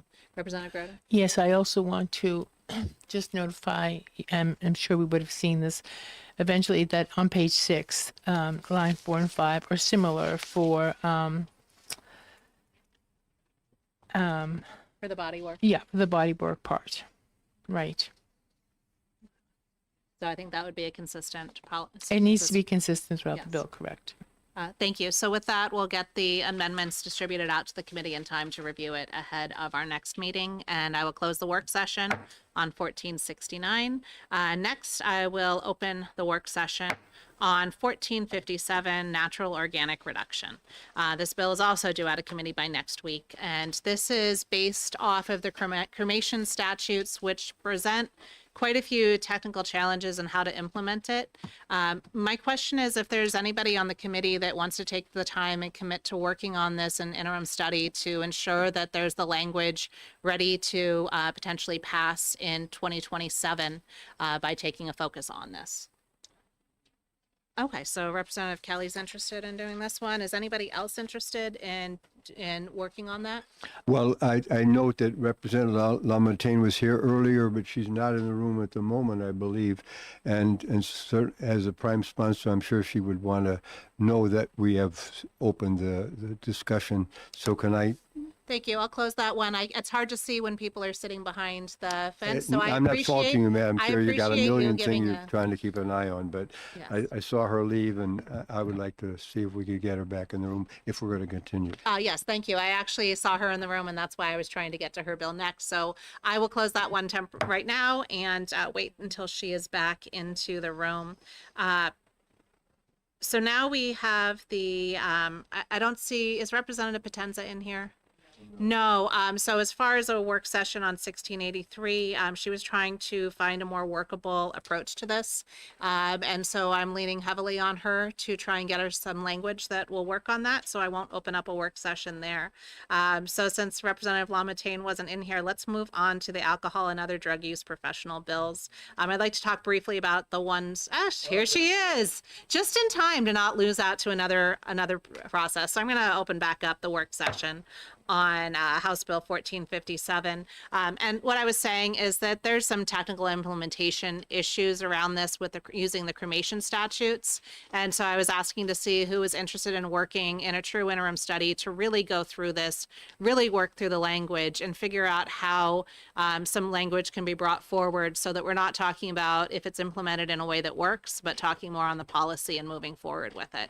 And so Representative Kelly had already said that she was very interested in working on this. Representative DeRoy said that, I'll try and make sure I pronounce everybody's names by the time I'm no longer serving with you.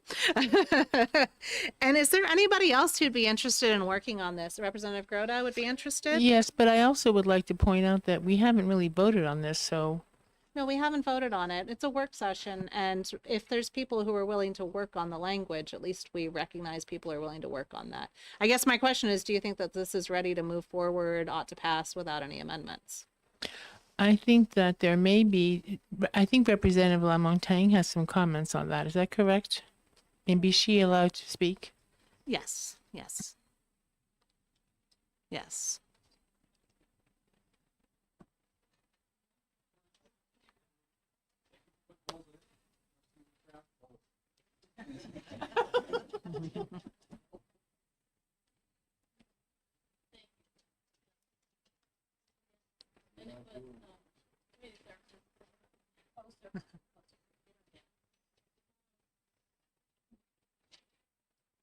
I'm passing out some very minor changes in the amendment.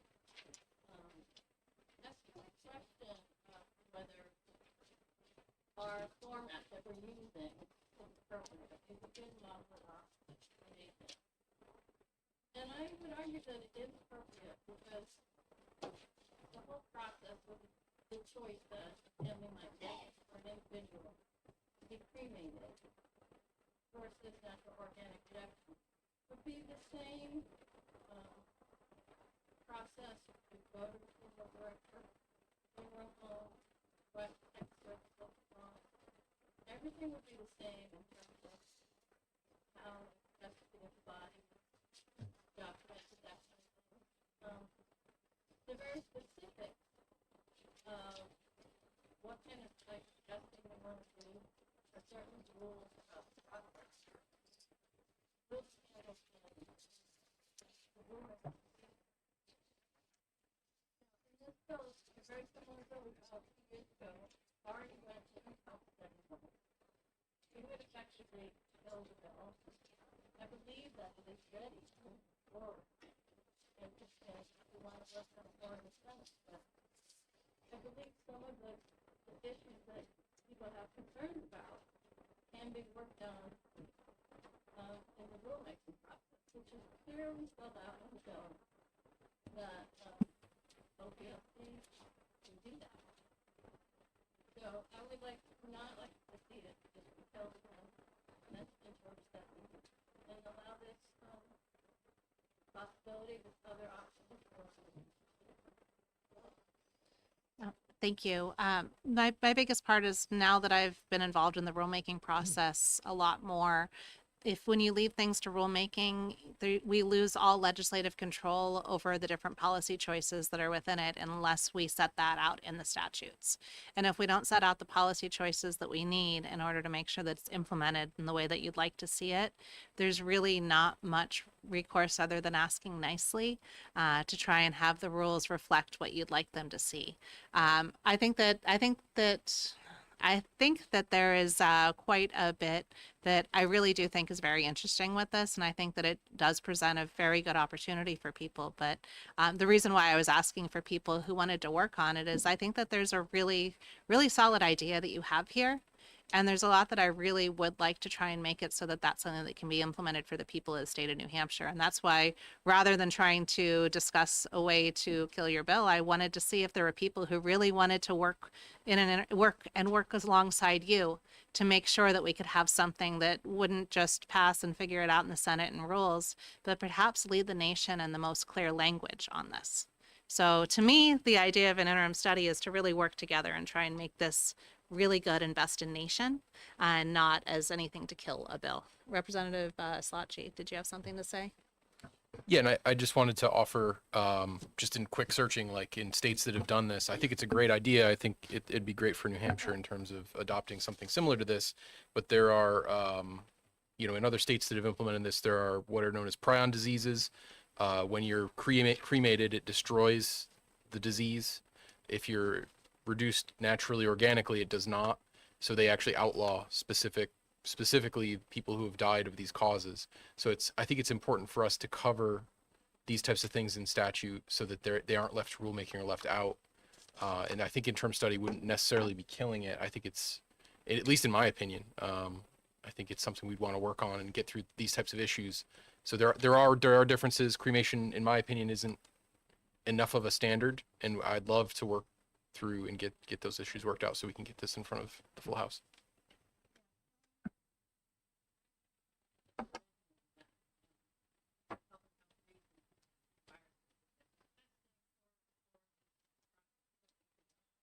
That's one of those things, what maybe this year would be a concern, another year it might be something else, and that's why we would want to specify those things in statute that maybe could be changed in a more flexible way, but allow that rulemaking outside of the list.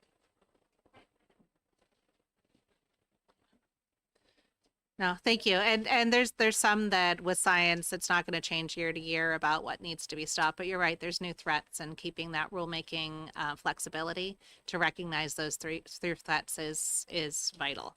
I do want to thank you for your work on all of this, Representative Zlotchi.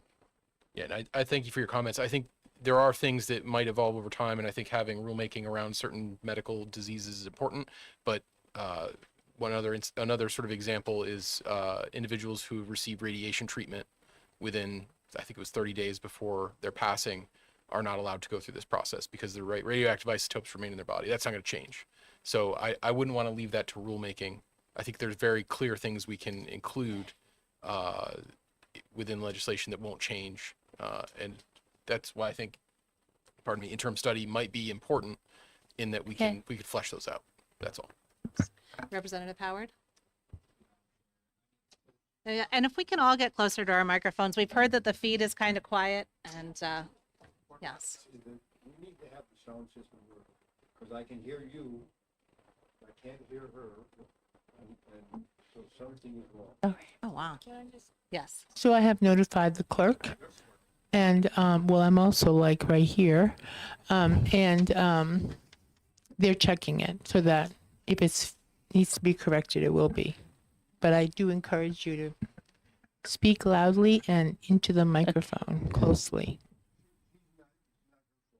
No. It's just that is not transmitting at all, which I'm concerned. Well, Which I'm concerned about, because if it's not being recorded, then it's violating our rules. no, it's not violating our rules if it's not recorded. It is an open public meeting. We try to have everything recorded. We try to make it available online. I mean, if anybody would prefer to recess to let media services, but I believe that most people who are interested in this work session are here, and I don't want to delay those who are here. Yes. Yes. Sorry, Representative Howard, especially if you keep that close. I could barely hear you when you were talking, Thank you. which is why I brought Can you that hear me up. now? I Okay, can. Wonderful. All right. Well, thank you, Madam Chair. To respond to some of the claims made about the rulemaking process, I do think that the rulemaking process is actually a good tool, because I mean, we're providing the framework, and we're just providing the framework for rulemaking so that if there is a new disease like COVID, let's say that we had to cremate the bodies in order to eliminate the disease, like Representative Zlotche was mentioning, that's something that obviously we didn't know about until 2020. And so I think that by giving the rulemaking authority there, it gives them the flexibility so that they can act much, much quicker than the legislative branch. As you know, I mean, we meet 6 months out of the year. So if something came up right in July, per se, we would be really pressed to be able to change the rules in order to fix whatever we need. So I think that the rulemaking authority provides a accurate area for flexibility. Thank you. Thank you. Did you have some, Representative Sytek? Representative Howard, that's a lot like saying do the right thing when in doubt. That's always the tug of war, how far we want to specify stuff in legislation, how much rulemaking authority do we want to give. You've just enunciated it in your own way. I tend to lean to try to put as much in statute as we can, because. And I would agree with that, because I've definitely been in the situations where the fact that something's not in the statutes means that in the rulemaking, it's just asking nicely. It's not a matter of being able to ensure that that is actually reflected in the rules. And I think that when we pass policy, we should make sure that it can be implemented as well as possible. And I'm really loud now with this. Yes. Is there anybody else who wanted to discuss this? I mean, is there a strong feeling that we want to move and pass this now as it is, or do we want to try and work and make this really strong legislation? My thought is that we should try to move it, because this is the second term that we've heard it. Okay. And if there's a way of making it stronger now, I'm certainly willing to look at this and make sure that we dotted the I's and crossed the T's, and I think it's ready. Okay, so if we can move into an executive session on this, I'll close the work session. I'll open an executive session on House Bill 1457. Representative Grota, do you have a motion? Yes, I'll move auto pass on House Bill 1457. And is there a second? I'll second. And seconded by Representative Howard. Would you like to speak to your motion? I will. Thank you. I would. Thank you. So this is the second time that we've heard this bill. I think that the individuals who have put the bill forward as compared to the first bill that was put forward have learned a lot, have included a lot. And I do think that the bill is ready, and I look forward to encourage the committee to support it. Representative Howard, would you like to speak to your second? Yes, sure. Thank you, Madam Chair. I think that this legislation is a way that we can help provide people who, at the end of their life, are looking to proceed with a way of giving back to the environment. And I think that this is a good framework.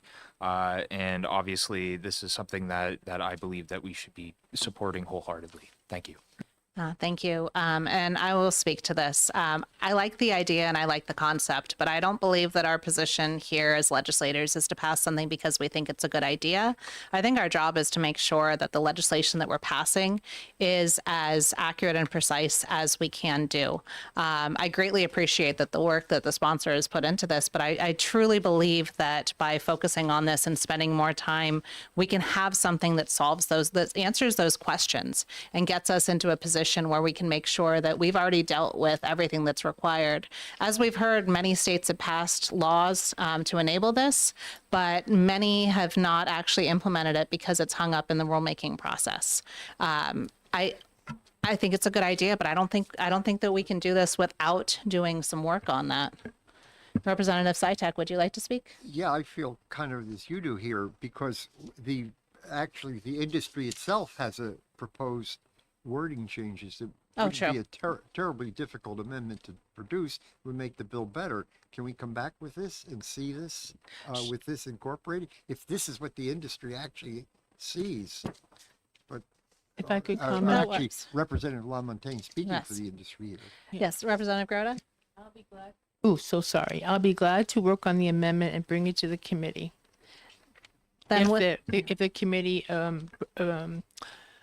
supports that, I'll be glad to help out with that. Okay, then if that's the case, then I would assume that we're not actually ready to vote on ought to pass today. Would you like to withdraw I withdraw those? my motion. Would you withdraw that second? Yes, I'll withdraw my second. Okay, and with that, I do think that we will work some more either on an amendment or if we're going to give ourselves more time to work on that. So with that, I'll close this executive session. And now we will move into the alcohol and other drug use professionals. I actually would like to talk about the two other than the early bill just briefly to figure out where we are, because ideally it would be very good to be able to bring these together into one bill because they are very related, to ensure that they have the time and focus as they move through the House and the other body. Although I guess... yes. So with that, I'd like to open the work session on House Bill 1328. This is the one that would remove the licensed clinical supervisors from the alcohol and other drug use professionals section. It's a license that has no licensees, and it also intends to change the makeup of the board to have 2 certified recovery support workers, but there's a drafting error. Once we clean up that drafting error, is there any objection from the people on the committee to then draft a full amendment to add this into 1572, which is the early bill, to look to move forward on all 3 of those bills together? Representative Groda?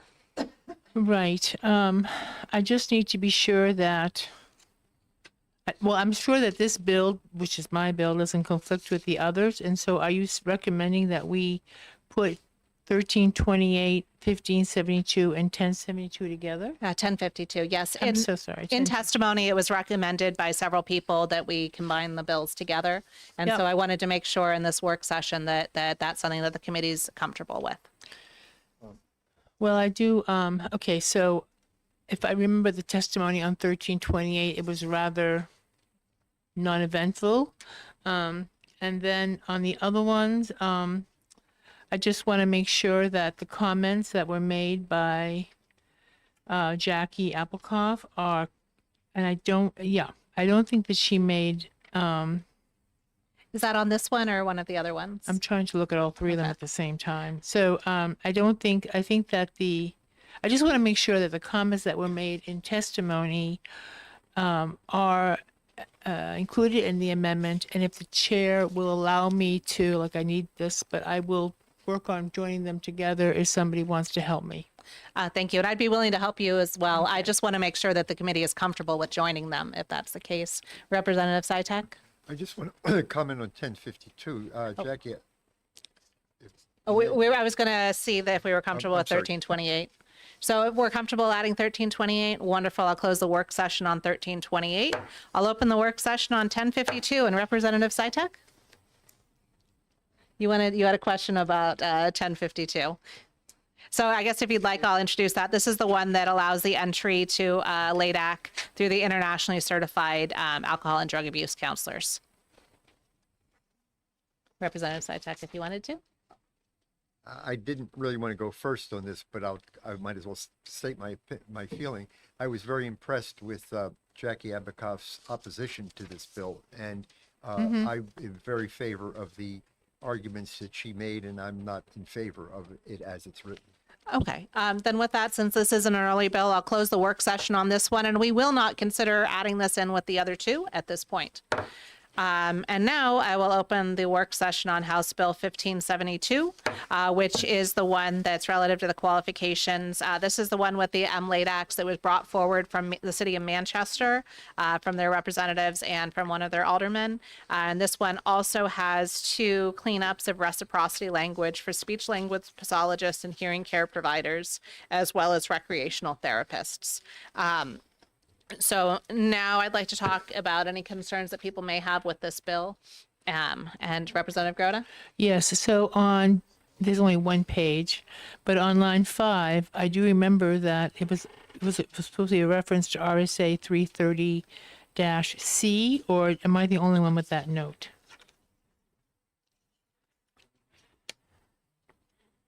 Sorry, I've shoveled my papers right here. That's okay. It's very, there's a lot of stuff going on here. And so you have a note about an incorrect reference to the statutes? Okay, so if we just simply have an incorrect reference to the statutes, that's something we can clean up if we're going to combine this with 1328. So I think if there's any just clear statutory cleanups, the committee's fine with us including that in the amendment, correct? Okay. Is there anybody else who'd like to discuss any of the merits about this bill and if there's any challenges that people see to supporting the bill?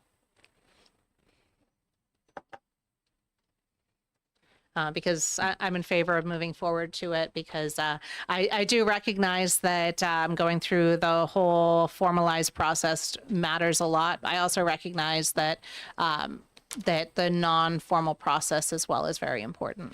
And so being able to recognize that those who are well suited to do this makes sense. Representative DeVries? Yes, thank you, Madam Chair. And could you bring your microphone closer? Nobody generally complains that they can't hear me. My apologies.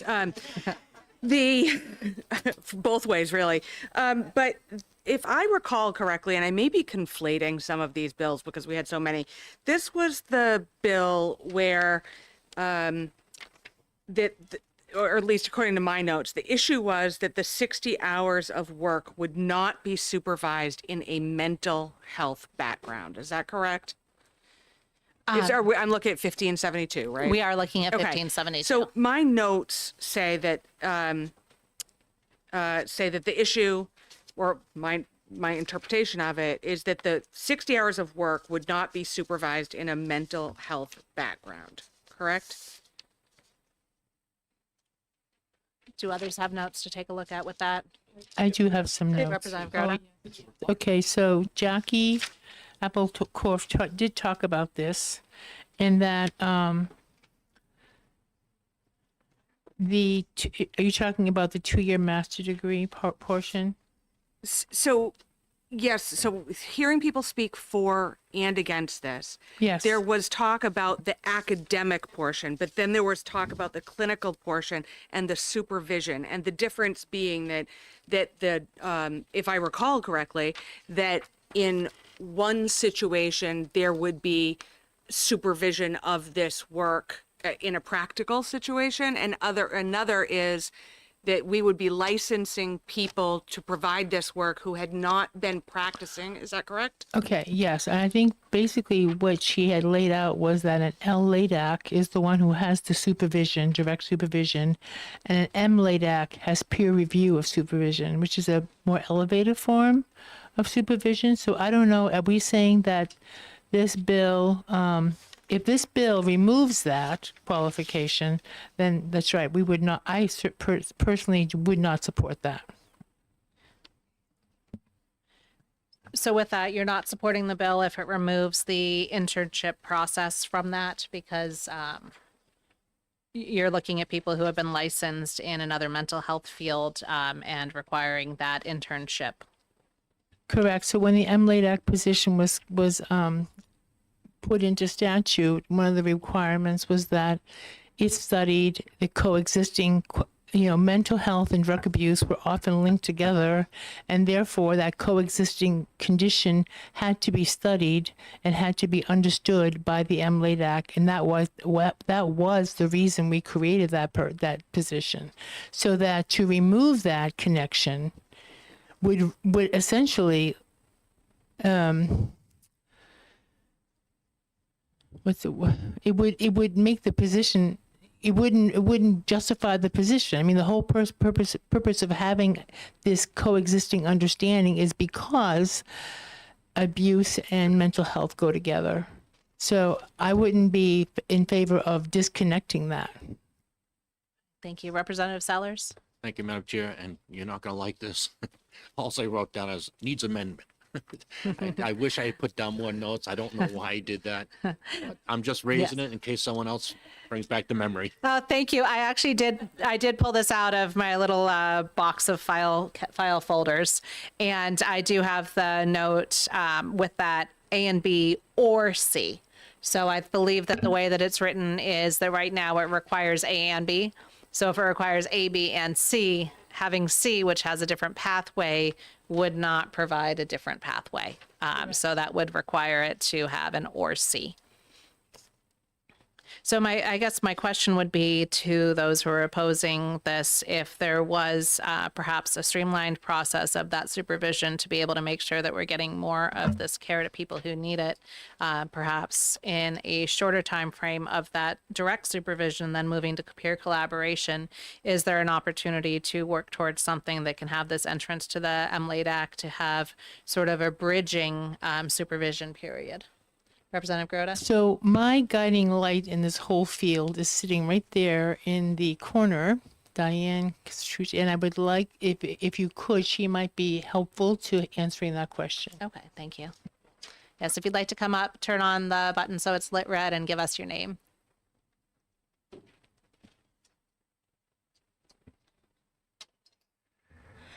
Hi, my name is Diane Castrucci. I am the executive director of the New Hampshire Alcohol and Drug Abuse Counselors Association, a position I've done for 22 years. So I have followed the creation of these credentials and the process of them for many years. I'm happy to answer whatever questions you have. Representative DeVries? Yes, I also have some confusing notes. But I had a question about, there was some testimony when this was originally introduced about if that were we to pass this, it may endanger MLADAC's, I have a hard time with that, MLADAC's ability to get paid through insurance. Could you speak to that? So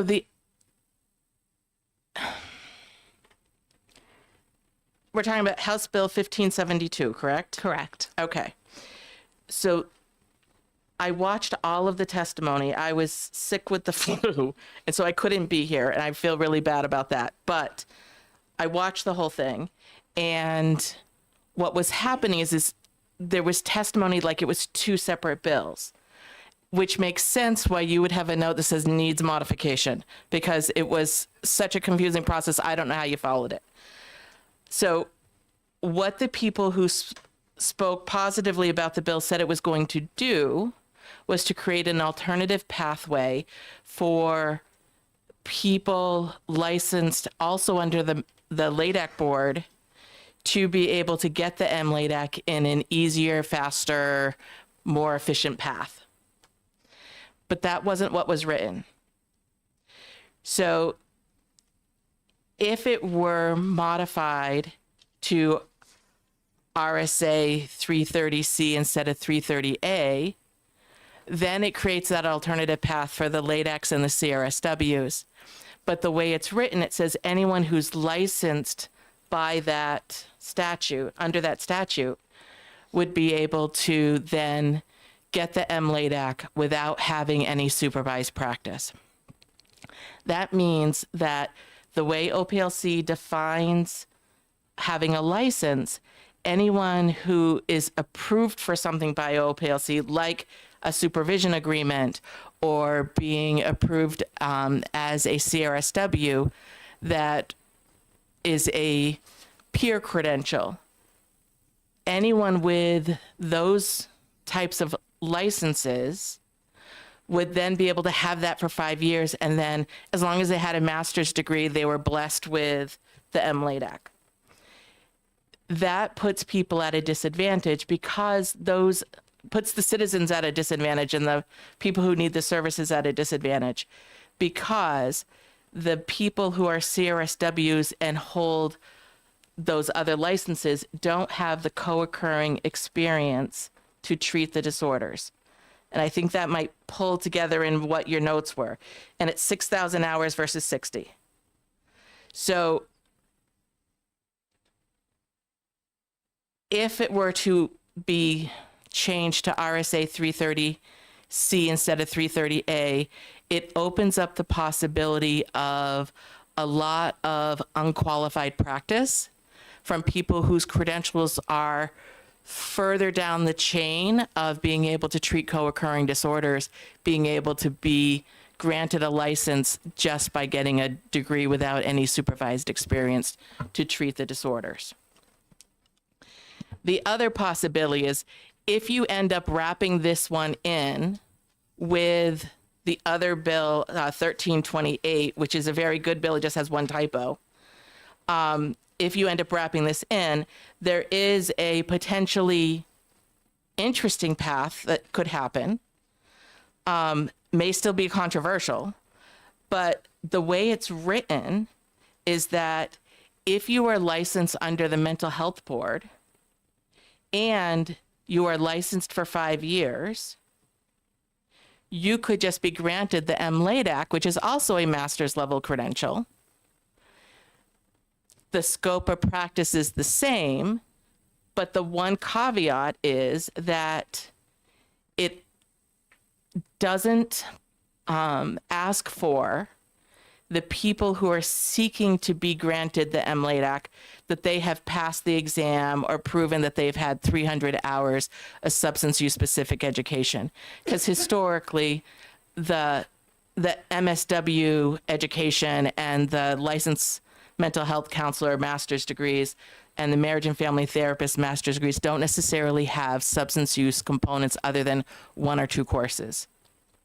And so that's why even with those master's degrees, an MLADAC is required to demonstrate 300 hours of substance use specific education. But if you made it, and this is where I think there could be all kinds of professionals that would be very excited about this, and it would make things easier to find someone with the credential you need to be able to provide the work that you want. And agencies would be able to hire people of different degrees and then also say we have people who can treat these different things, is that if it were bidirectional. So that if someone has an MLADAC for 5 years and a master's degree in social work and passes the social work exam, after 5 years, they could be granted the LICSW, the master's level social worker credential. And that proves their experience, their qualifications, and it becomes a quick alternative path to be able to get that. The same thing for if someone has a master's degree in mental health and they're an MLADAC for 5 years and they pass the mental health exam, then they should be able to get the LCMHC, the master's level mental health, and carry that alongside their MLADAC. So that when someone is looking for someone that has a certain expertise or credential, it's seen. It's also something that I believe OPLC could say, okay, do they check this box, this box, fill out the universal application that everyone struggles with, but is the requirement, and they could grant those things. So I think the bi-directional aspect creates an alternative pathway. But if you're creating an alternative pathway from CRSW or LADAC to MLADAC, the pathway that already exists is the preferable one, because the preferable path that already exists already gives credit for half of the hours, half of that 6,000, or half of that, half of the 3,000 needed for the MLADAC actually comes off from already having done the LADAC work. So this bill only would, if you made it do what they said that they want it to do, it only eliminates 9 months of time of supervision. And so it becomes unnecessary. Like 9 months is nothing in the overall scheme of things. So are you interpreting this to mean that this process, then they wouldn't need to follow Roman 3 and 330C16? That's the one that requires them to complete 3,000 hours of clinically supervised postmaster's degree work? It would. If it does the bi-directional thing that I am saying, if you go with, if they're licensed under RSA 330A and they have 5 years experience, and then and they take the MLADAC exam and have the 300 hours of substance use specific education, they could be granted add those pieces in. If you are saying that you want the LADAC to be able to go to MLADAC under the same board, it eliminates 9 months of postmaster's supervised experience. I don't see it as striking that, because there's nothing that impacts Roman 3 in the way this is drafted. It's just a different way of satisfying Roman 1. It doesn't address it at all the way it's drafted. Yes, because the way it's drafted is pointing to the wrong boards. You say that you disagree with recognizing experience under the board 330A as an appropriate one unless there's a if there's a cross pathway. You are looking at having them licensed under 330C, but whether or not it's licensed under 330C or 330A, you're still required to follow Roman 3 in the initial license requirements. Because there's nothing in Roman 1C that waives the Roman 3 section in there. This is really complicated, not having all of it laid out in front of us. So I'm just trying to pull these threads through, and I'm not trying to be combative. I'm just trying to get to the meat of the issue.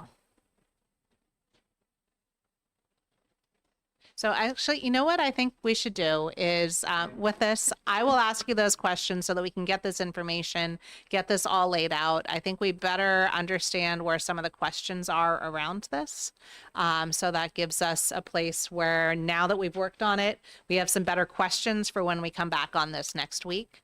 Representative DeVries, did you have another question so we can get some more of these questions out so we know what we're worried about? If you're not back again, thank you very much, Madam Chair. I appreciated that. That was really quite well done. I think my original question had to do with insurance and whether or not insurance reimbursement, if this were passed, even with a change to RSA 330C instead of A, there was still I think the offer at the original hearing that if we pass this in 9 months, whatever it might be, that passing this might endanger reimbursement for MLACs as MLACs? Sorry, MLADAC, sorry, MLADAC's acronyms. It's 'cause the And LADAC LADACs started as they are first. now. It would endanger their ability to get reimbursed through insurance. Do you agree with that convoluted statement? I do agree with it, and I'll tell you why I agree with it. And I did some extra research on it this morning because one of my colleagues that I work with at our agency used to work for one of the managed care companies when Medicaid first started reimbursing for substance use services. And what we learned during that process was that insurance companies rely on things like college education to be able to say, yes, this person is worth the risk for us to panel this person to be able to provide services. And so if the college education were not there, then there would be a risk there.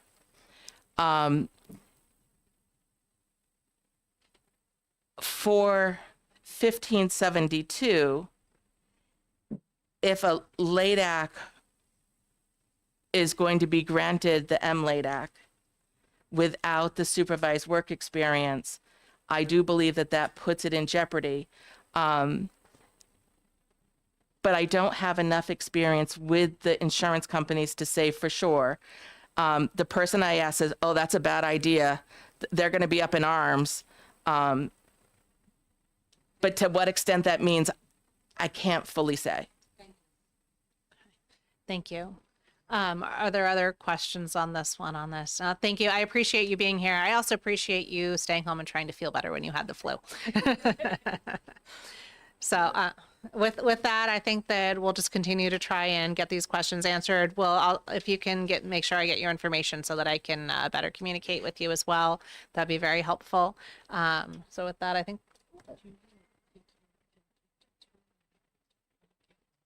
Well, we still need to do the amendment on that one. So, so with that, we can close the work session on this one. I think the only other one that we had written on here that we haven't addressed yet is 1585. And that's sort of a ball of wax there that I'm still trying to work on with that. And I think given that it's 12:20 and given that we'll be starting up hearings again at 1 o'clock, I think we'll go ahead and end our work session and let you guys get some lunch. There might even still be some apple cider donuts around. And we'll be back at 1.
Hello and welcome back to the Executive Departments and Administration Committee. I will open the hearing on CACR 17 and invite up the prime sponsor, Representative Opal. Yes. I truly don't like that double chair. It just seems weird. You can move it more to the side. We had 3 students testifying here on a bill, so we were giving them a space there. Makes perfect sense. Madam Chair and honorable members of the House Executive Departments and Administration Committee, for the record, I am Thomas Opal, representing Grafton House District 9, encompassing the towns of Canaan, Dorchester, and Orange. And I'm happy to be back in front of ED&A, although hoping for a better result. Can you come a little bit closer to the microphone? We've Sure. had audibility issues. Okay. Thank you. Is that better? Yes, much better. Okay. New Hampshire has seen insurance costs rise exponentially, even in some cases with little notice. A trend which impacts not only individuals, especially those who can least afford it, but it also impacts, as you well know, government from town offices to the State House.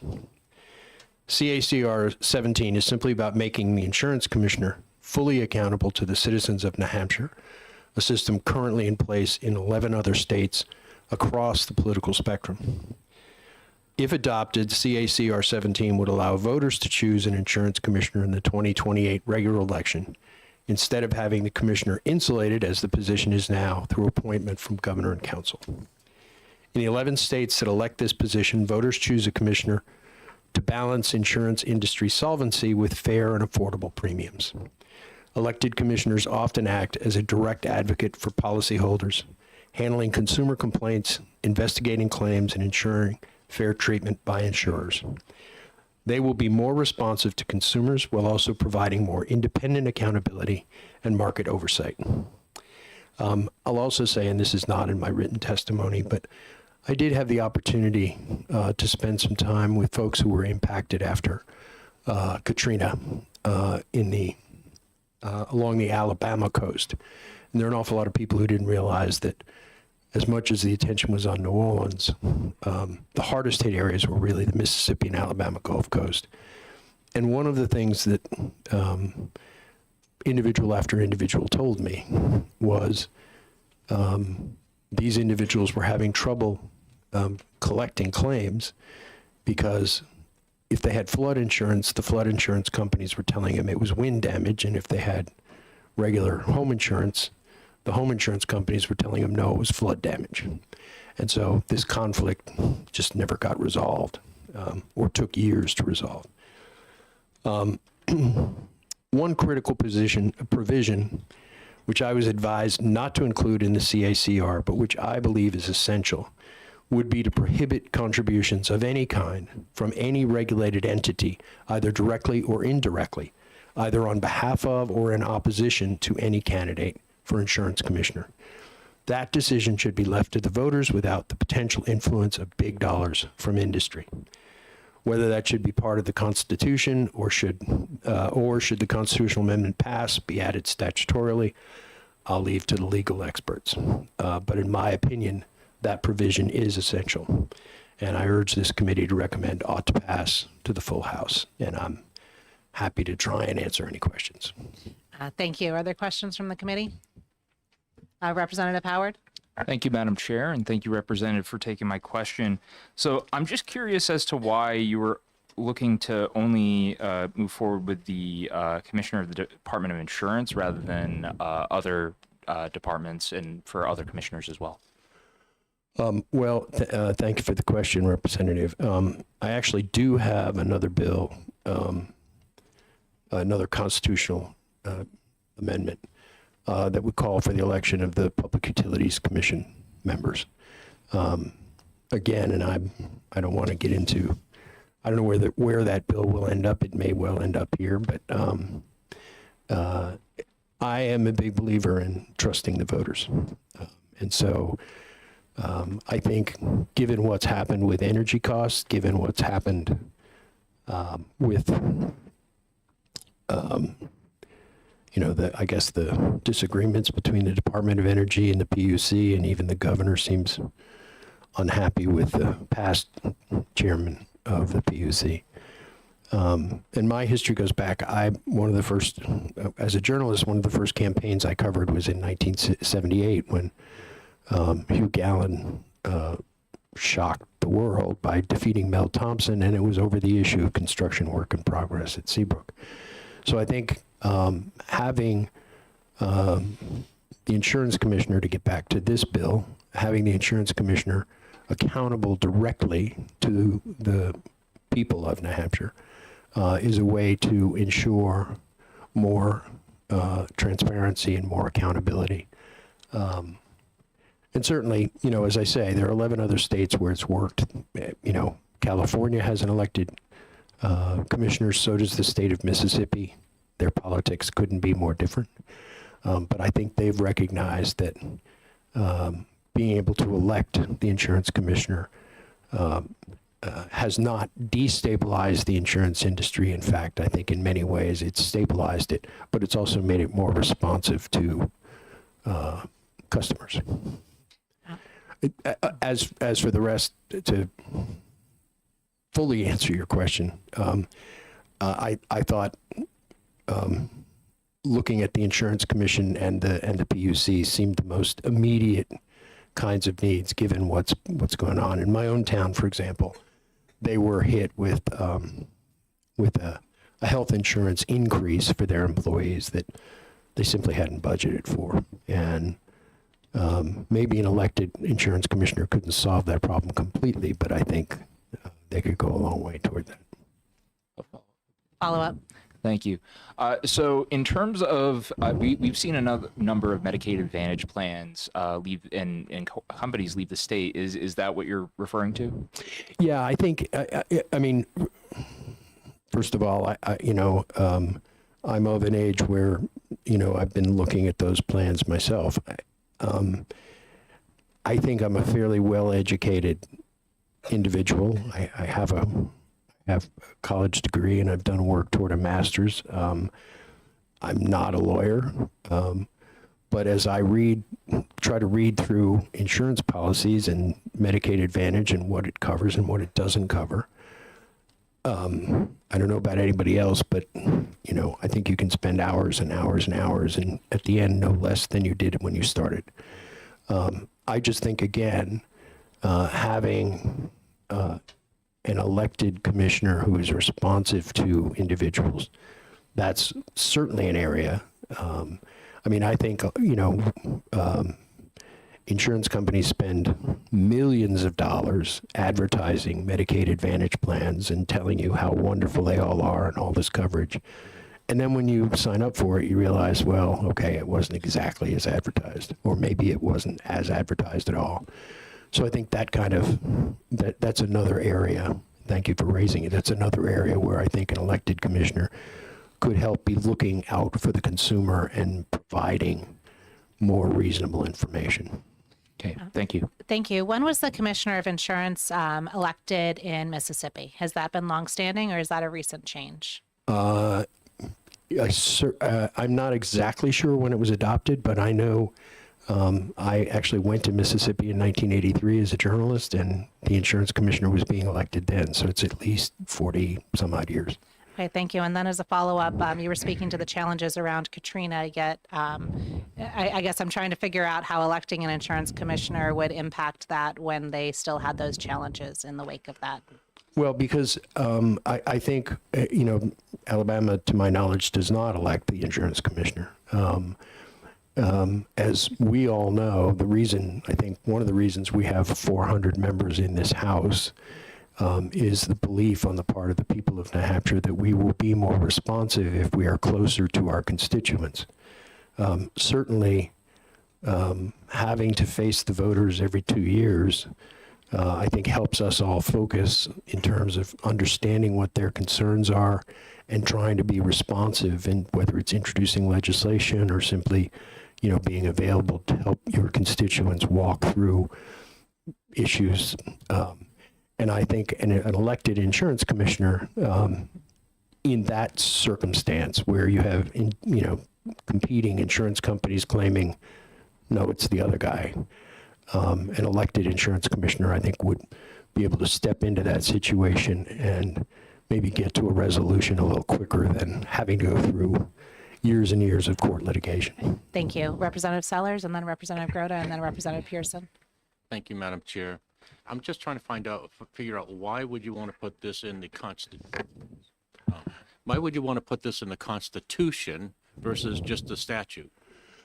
Thank you for the question, Representative. I initially went to OLS and thought it was a statutory, I was looking for a statutory change. I was told by OLS that they recommended going through an amendment to the Constitution because I believe they felt like there was reference to an insurance commissioner in the Constitution in terms of offices. The appointment power of the governor, I think, is what they particularly cited. So my original intent was to introduce this as a statute, as a regular bill, and I was urged in both this case and for the PUC to do it as a constitutional amendment. Thank you, Representative Pearson, and then Representative Howard. Thank you, Madam Chair. You mentioned millions of dollars in advertising from the insurance industry. If we create this to an elected position, are we now just going to look at millions of dollars in campaign money to get an insurance commissioner elected that the insurance company, which has tremendously deeper pockets than the average citizen does, into that position? Are you concerned about that at all? I am concerned about it, and as I indicated in my testimony, one of the things that I think is critical to having an elected insurance commissioner is to prohibiting any entity that might be regulated by the insurance commissioner from contributing in any way, whether it's directly by writing a check to a candidate or writing a check to a campaign committee or an independent committee. I wanted to put that in the bill. It was in the original draft that I had that in the bill. And when they came back and said, you should do this as a constitutional amendment, I said, well, what about this provision? And they recommended that not go in the Constitution. If this committee felt like that was a good addition and should be in the Constitution, I would be thrilled to have an amendment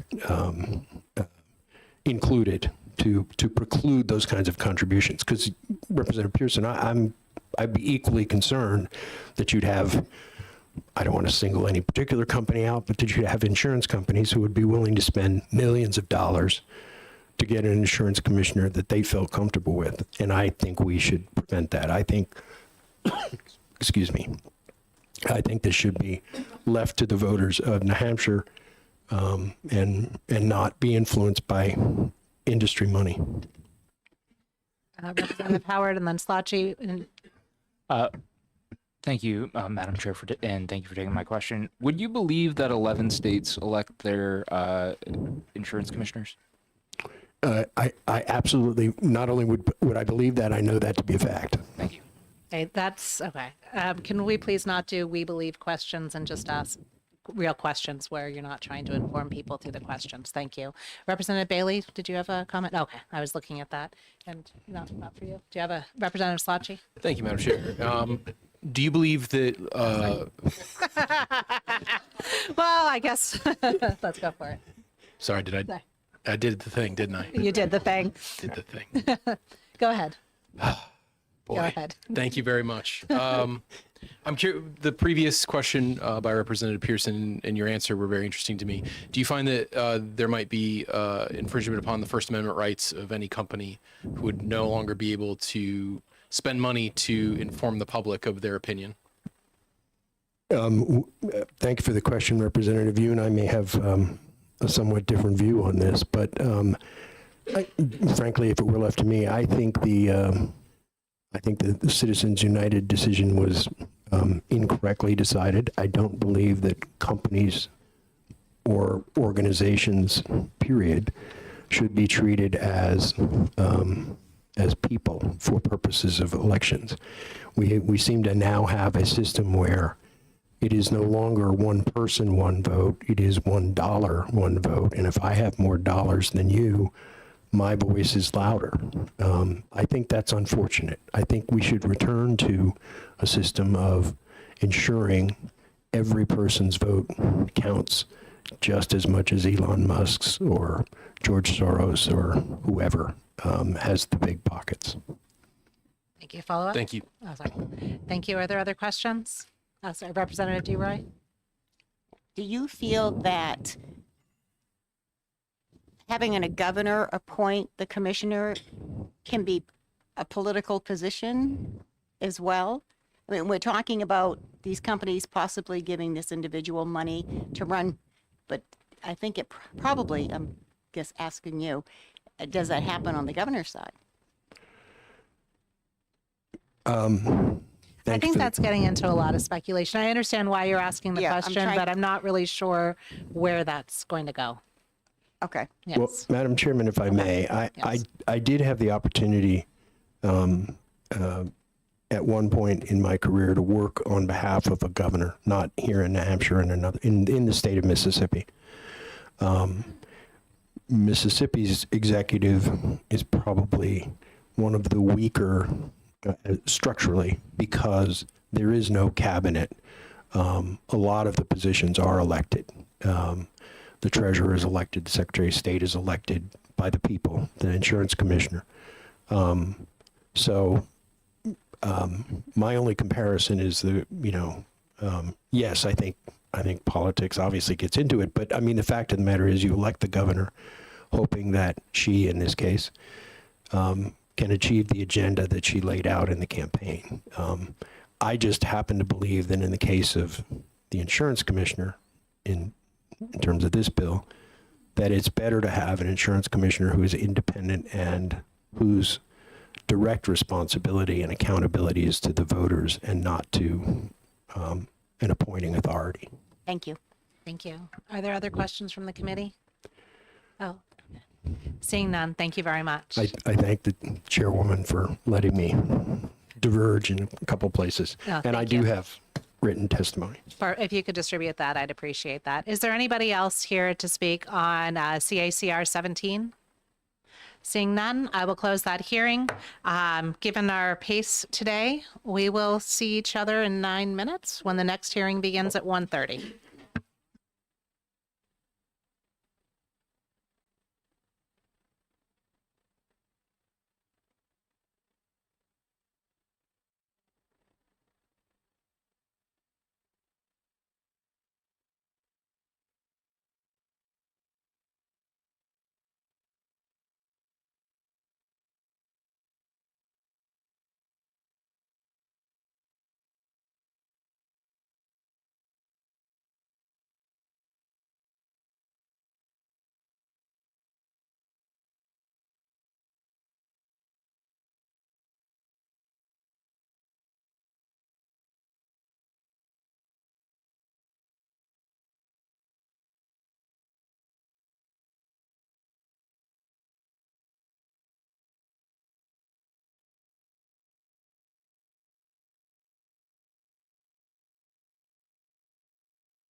Okay.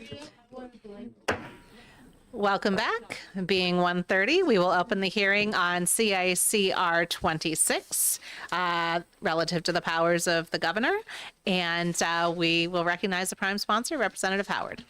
Thank you, Madam Chair, and thank you, honorable committee members. Today I'm speaking in support of CACR 26. It's a constitutional amendment that just adds a simple line to allow the Executive Council to vote on the deployment of the National Guard. It doesn't require that vote, but it is an attempt to strip the governor of the role of commander-in-chief itself, or not, I mean, it's not an attempt to strip the governor of the role of commander-in-chief itself, but rather introduces the necessary and surgical layers of checks and balances to ensure that the power to mobilize our militia is never wielded in a vacuum. By amending Article 51, we are providing the Executive Council with the constitutional standing to intervene if a proposed military action does not align with the best interest of New Hampshire or its citizens. This is a move toward accountability, ensuring that a significant military decision is not reflected by just a sole individual and will require a broader consensus of our elected leadership.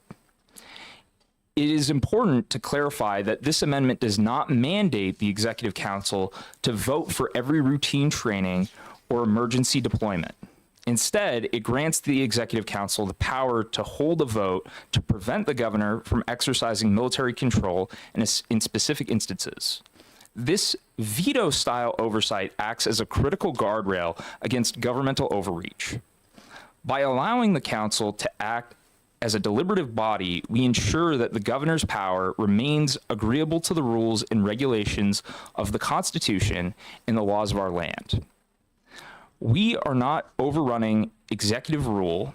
We are simply ensuring that such rule is not absolute and remains subject to the scrutiny of the people's representatives. At the heart of this resolution is the need to defend our guardsmen. These individuals are the backbone of our communities, and they deserve to know that their deployment is a matter of absolute necessity for our state or for our nation. Currently, the Executive Council has no power to prevent the governor from deploying our forces.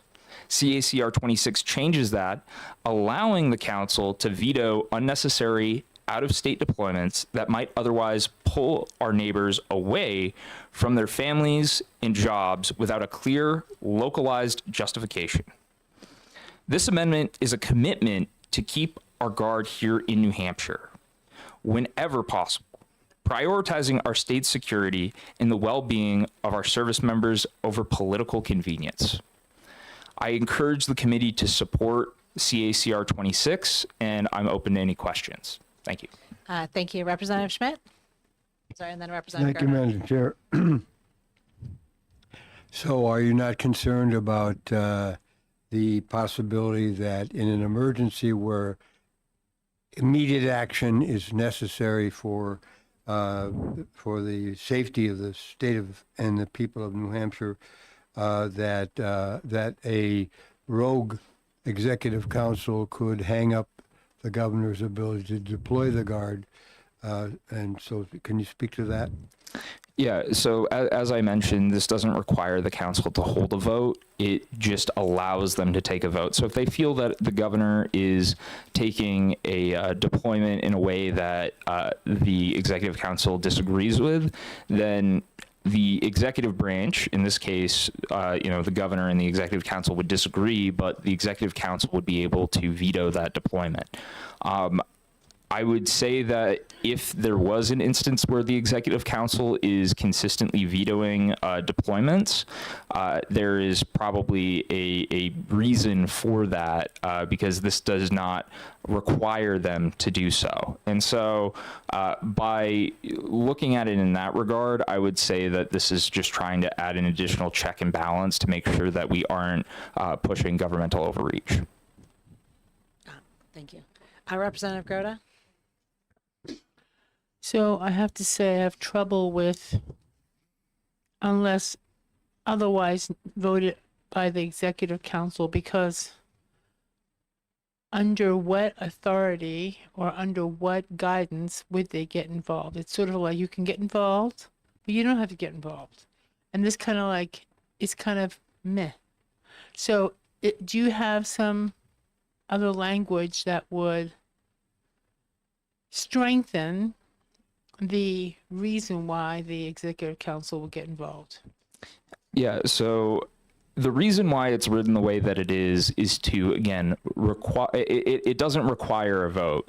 And so that's why specifically it says that the governor will be the commander in chief of all military forces of the state and shall have full power by himself or any chief commander or other officer or officers, unless otherwise voted by the executive council. So it's one of those things where it is a little bit suggestive in terms of the fact that the executive council has to take the onus of bringing this up and holding a vote on their own. So that's something that would have to be added to their agenda and schedule. In terms of immediate action, again, the governor has the opportunity to deploy the National Guard in case of emergency, and that won't be inhibited. Thank you. I have a question for you. I see some scenarios where I think that this would be a very useful tool. They may not be the same ones where you deploy it, but I don't see anything that would prevent them from just upon being elected doing a blanket prohibition on the governor calling up the National Guard, or a prohibition on them calling up the National Guard for anything other than regular exercises. And do you see that there might be any way to put any sort of specificity guidelines on that, or are we then trying to cut the hairs in the Constitution too short? I think that we'd probably be cutting the hairs of the Constitution too short, because, I mean, we have to remember the executive council is part of the executive branch. And so they do have the opportunity to make those executive decisions as to how we should administrate our state and our National Guard. Thank you. Did you have a question, Representative Sellers? Yeah, thank you, Madam Chair. Doesn't the executive council already have the power of the purse? Technically, the legislature is the one with the power of the purse. They approve contracts over $10,000. And so this is a situation where this is a little bit different than the monetary aspect. Representative Slotji? Thank you, Madam Chair. Thanks for taking my question. I'm not a lawyer, so I'm going to ask a kind of dumb question. The way that this is worded to me reads as though the executive council would have veto power over not just the governor, but also any chief commander or other officer or officers. Is my interpretation correct, or would you suggest something otherwise? In what I intend here to ask you is more about, could the executive council in this language veto officers' orders, or if the governor appoints a chief executive or a general or whatever the appropriate title is, could the executive council interfere with that process as well? Yes, because officers are delegated that authority and ability by the governor, and so if we are limiting the governor's power in that regard, then yes, we would be limiting people that she would be delegating powers to, or they would be delegating powers to. Representative Sellers? Yeah, thank you. Maybe Can you get closer to the microphone? I can't hear you. How's that better? Yeah. Great. Kind of on the same line you were on. I mean, could the executive council, once voted in themselves, put a blanket order out there saying, they're not allowing the governor to do this, and the governor can't do it at that point, instead of like each request the governor may have, as far as allowing the council to vote on each request versus a blanket? Yeah, I think that they could do that, but we also have to remember that I think that there would be severe political implications for an executive council that limits the power of the Guard, especially if we have an emergency situation where they do need to be deployed immediately and the governor can't do that. So I think that there are political pressures to prevent that type of action from going forward, but obviously they do have the authority to do so. Thank you. Are there other questions from the committee? Seeing none, thank you very much. Thank you, and I'll bring up the pink card. Oh, thank you. I was going to ask you about that. Thank you. Next, I'll call up David Michelotis.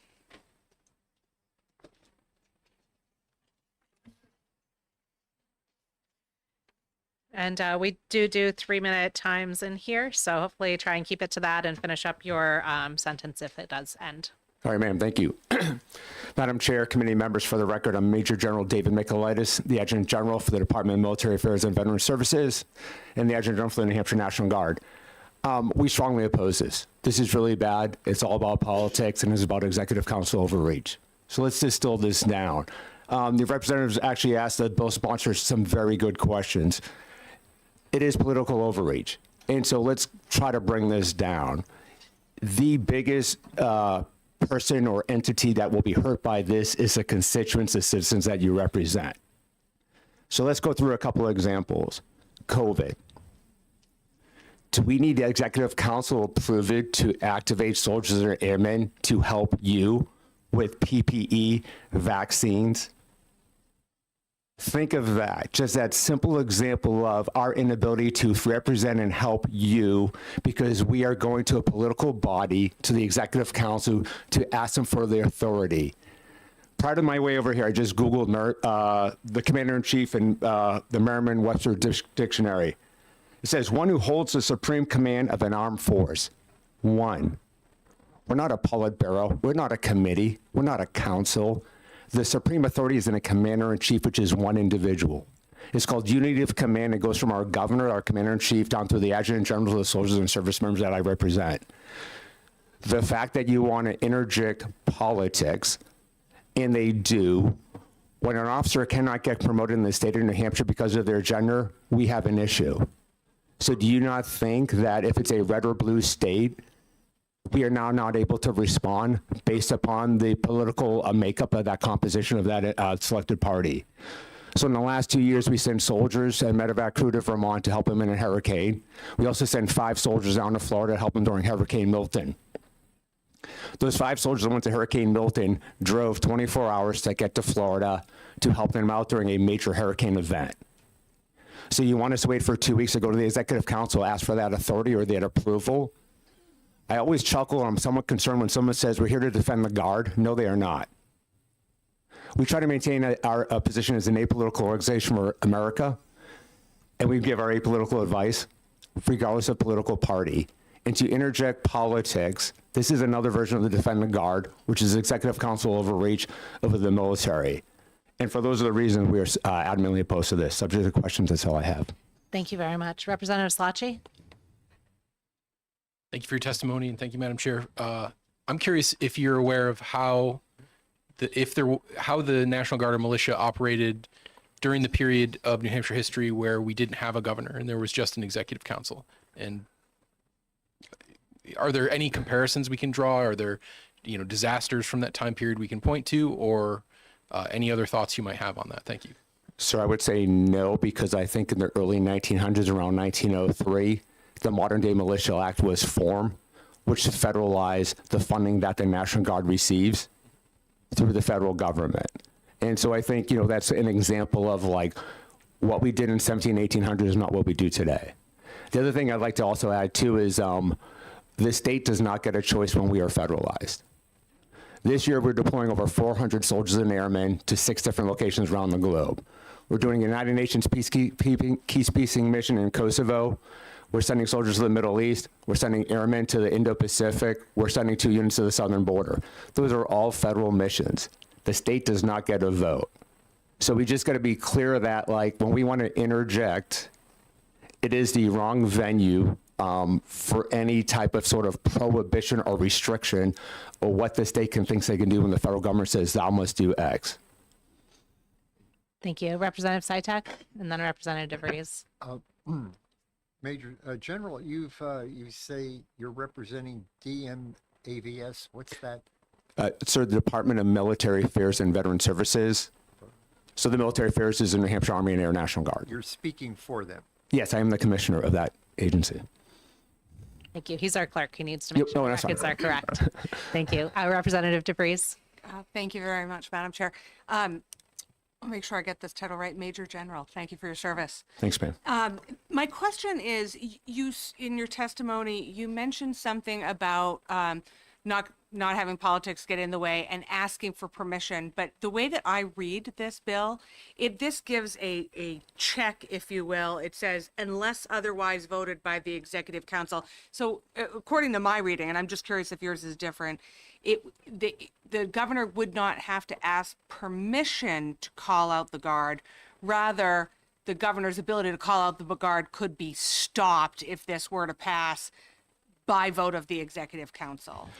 Ma'am, my concern would be, and I think a representative brought it up earlier, that they could put a prohibition in place that would just prevent us from being activated, whether in the state of New Hampshire for a civil emergency or the inability to let us be federalized. Follow up. So I'm hearing, so your concern is a blanket prohibition. Yes, or a specific where we need to go to Vermont to do a search and rescue because of flooding. So do I ask or do I not? What's your reading? So, I mean, do I have to ask the governor, to ask the Executive Council to allow us to do a search and rescue in the state of Vermont? So I am going to ask a question as a clarification. I believe that Representative DeVries was talking about if it was just about whether just in general you would need to have the approval of the Executive Council. I think what you may be looking at is something like if the Executive Council were to say that we do not approve the National Guard leaving the borders of New Hampshire, and that might impact the emergency response elsewhere. Is that more your concern, that there may be a blanket that prohibits the National Guard leaving the boundaries of New Hampshire, or just in general that this language you view as requiring explicit approval of the Executive Council as opposed to giving them a veto?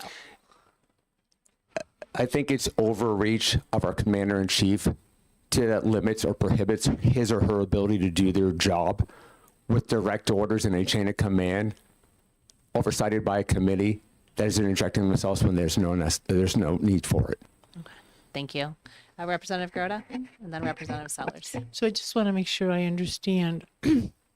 If there's an emergency order, can the National Guard act on their own, or is that order initiated from the governor? I'm just trying to. Ma'am, it varies. Okay, so you could act on your own. If it's federally directed, Yes. yes, we can. Okay. Generally, in the state of New Hampshire, it's through the governor. Okay. Thank you. In very simple terms. I mean, there's lots of nuances, but that's generally speaking how it That's works. fine. Thank you.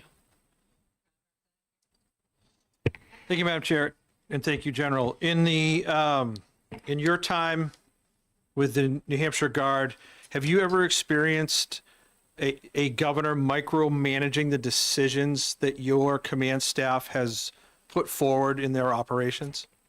No. Can I follow up? Because I have concerns here, and perhaps I'm trying to just clarify what you said. Do you have concerns that, based on this language and this change, that now an Executive Council may micromanage the decisions of the command staff of the National Guard? Yes. Thank you. Representative Sellers. Thank you, Madam Chair. So on the similar question as far as your ability to act on your own or ask the governor for permission, the search and rescue in Vermont, would you have to ask the governor for permission in that case? Yes, we did. Would you have to? Yes. Yes. When you go out of state like that, it's called the Emergency Mutual Aid Compact in EMAC. To help another state, you have to inform the governor's office. Thank you. Thank you. Are there other questions from the committee? Representative Gerda? Okay, so what you just said is important. So if there's an interstate compact, then you're just informing the governor. You're not asking. I mean, you are acting in agreement with that compact, correct? The governor can say no. Okay. So, for example, if we had all our search and rescue helicopters providing relief operations in the state of New Hampshire, we would either deny the request and it would go to another state. Yes. Or the governor could say, I want you to stay here. Okay. Got it. Thank you. Thank you. Are there any further questions? Seeing none, thank you very much for your testimony. Thanks, ma'am. Next, I'll call Kevin Grady to speak.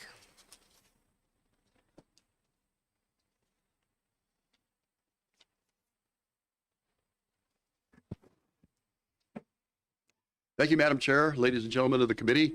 I also do appreciate you allowing the general always to go first. As an Air Force good staff officer, you always let the general speak first, and then you go through afterwards and mention anything that the general didn't say.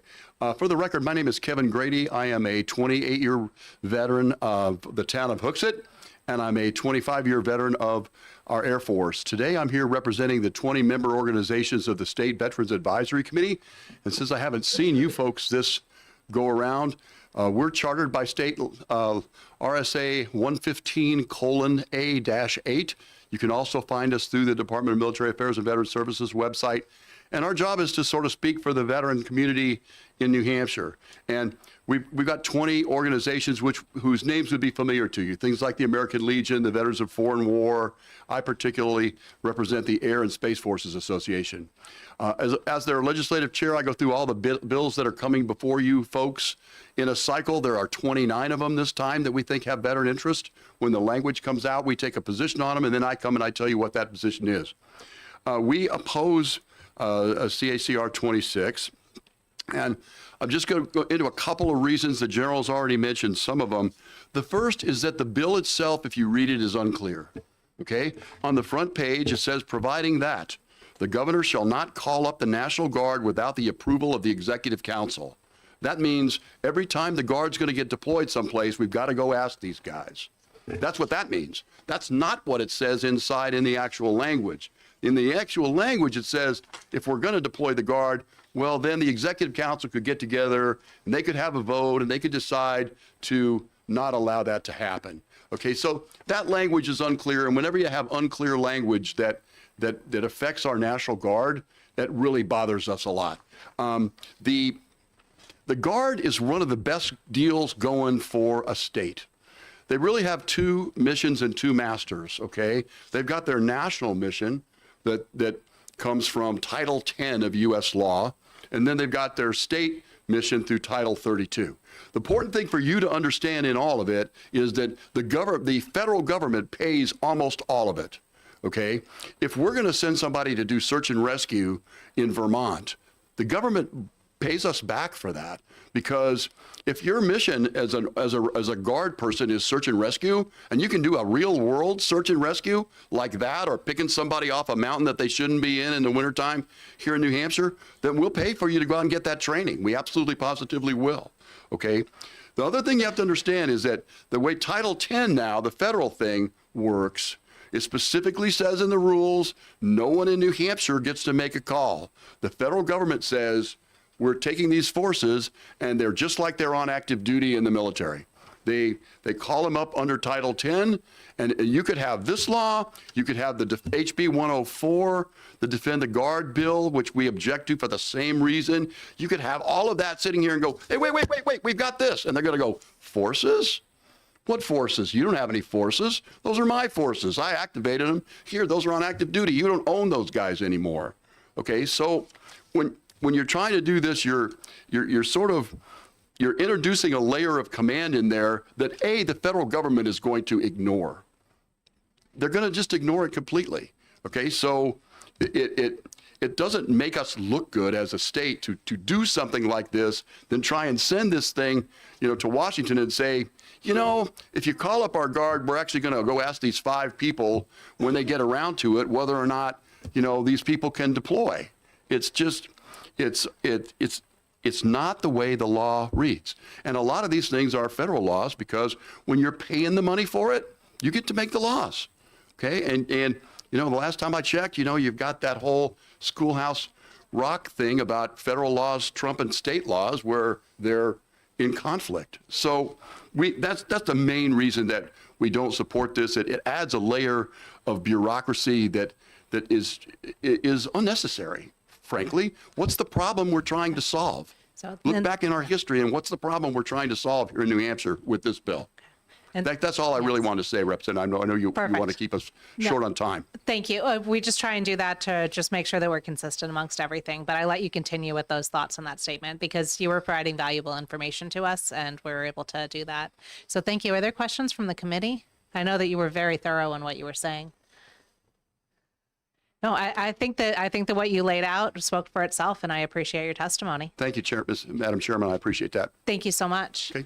Thank you. And is there anybody else here to speak on CACR 26? Seeing none, I will close that hearing. We do have 6 minutes before that, but we do have one bill that I think that we are ready to exec. Let me just make sure I have that title up correctly so I announce it correctly.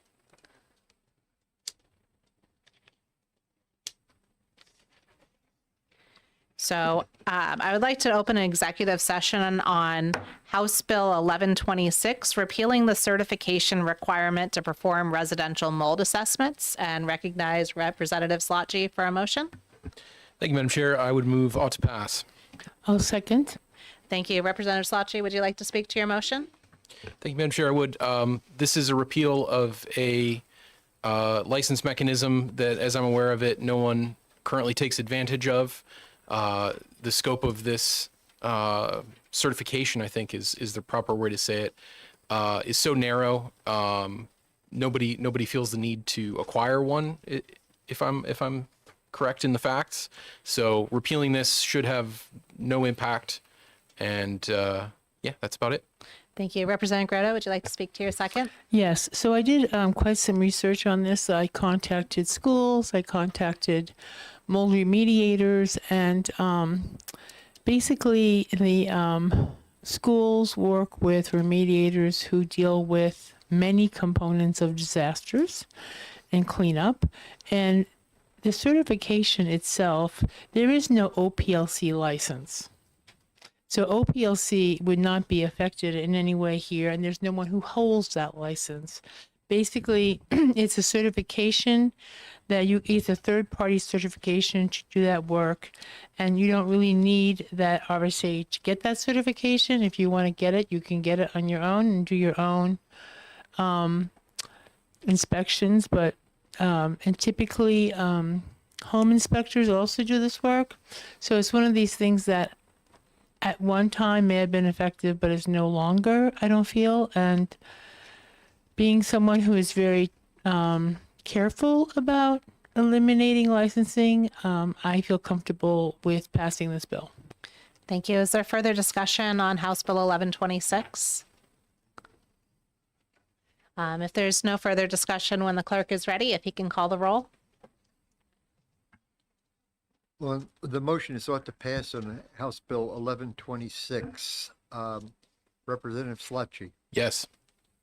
The clerk votes yes. Representative Pearson. Yes. Representative Bailey. Aye. Representative Sellers. Yes. Representative DeRoy. Yes. Representative Kelly. Yes. Representative Grote. Yes. Representative Schmidt. Yes. Representative Davis. Yes. Representative Dargy. Yes. Representative Howard. Yes. Representative DeVries. Yes. Representative Long. Yes. The chair. Yes.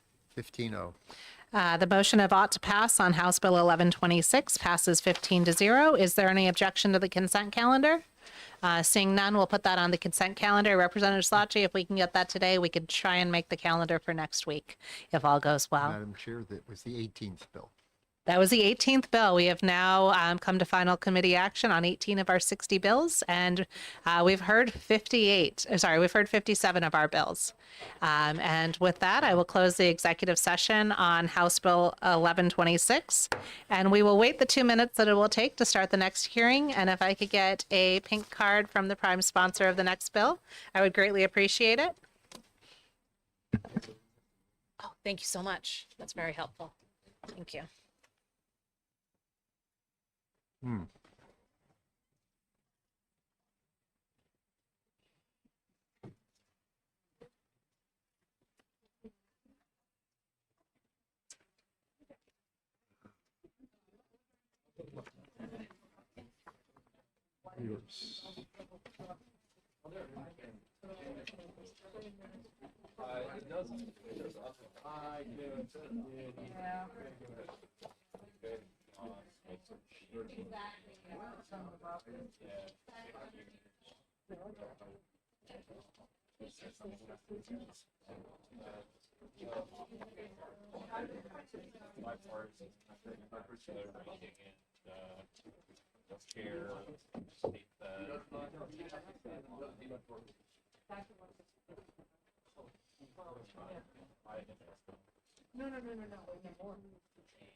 All right.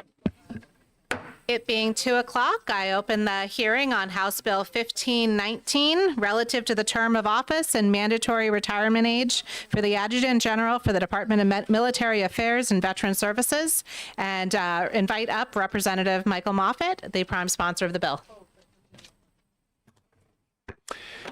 Thank you, Madam Chair. It's great to be in this committee. And yes, I am the prime sponsor of HB 1519, as you just described, with regard to the Adjutant General, who is here. And I'm looking around. I'll explain something that I think most of you will understand.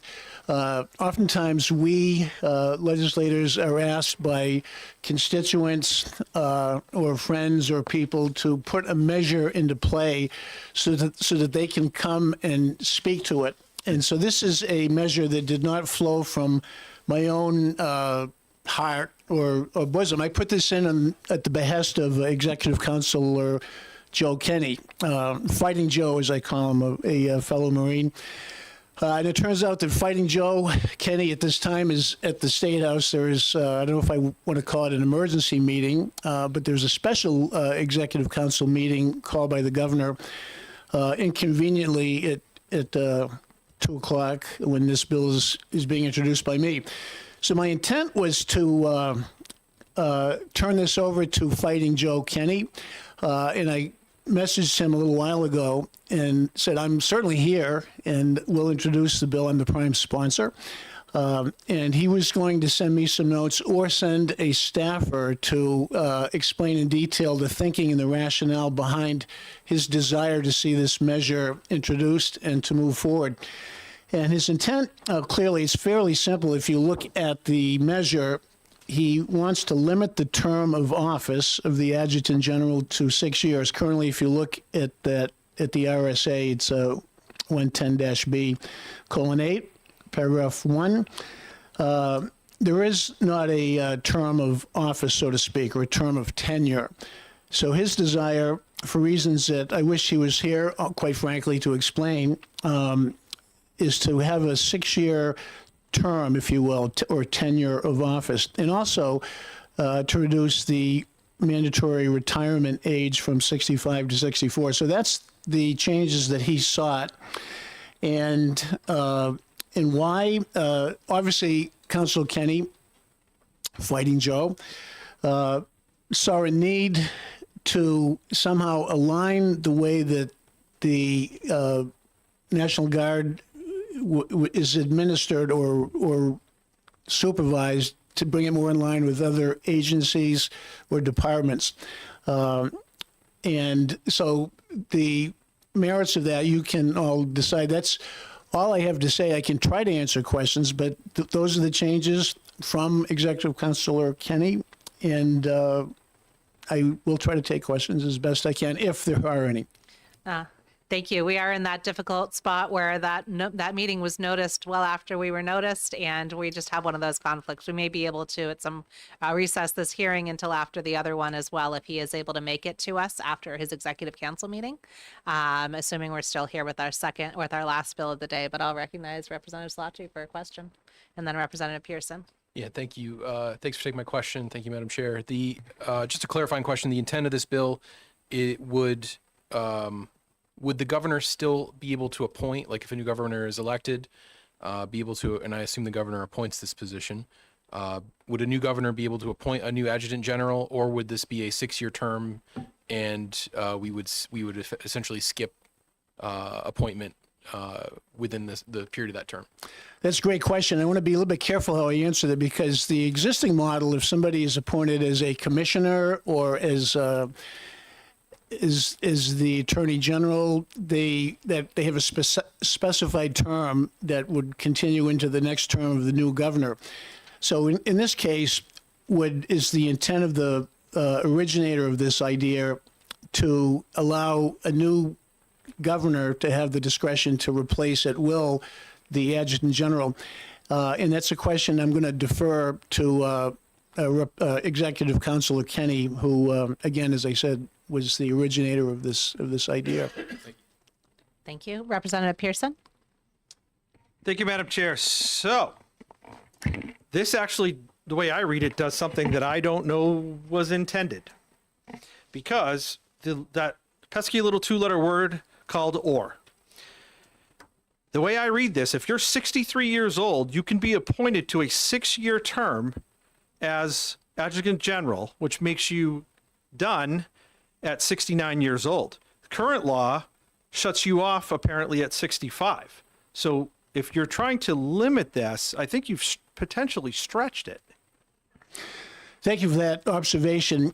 And I, again, want to be careful. I don't want to speak for Executive Councilor Kenny. It's not an intent thing, Representative. It's just the wording. Yes. So the word "or" raises the question of, could somebody, as you point out, be appointed at age 63, and then they would have 6 years? And my opinion is that that was not the intent. The intent would be that whoever the adjutant general is would face a mandatory retirement age of 64, vice 65. But again, hopefully, Councilor Kenny or his minion or staffer can bring his specific reasoning behind the intent that he has with this measure. Thank you. Representative Sitek?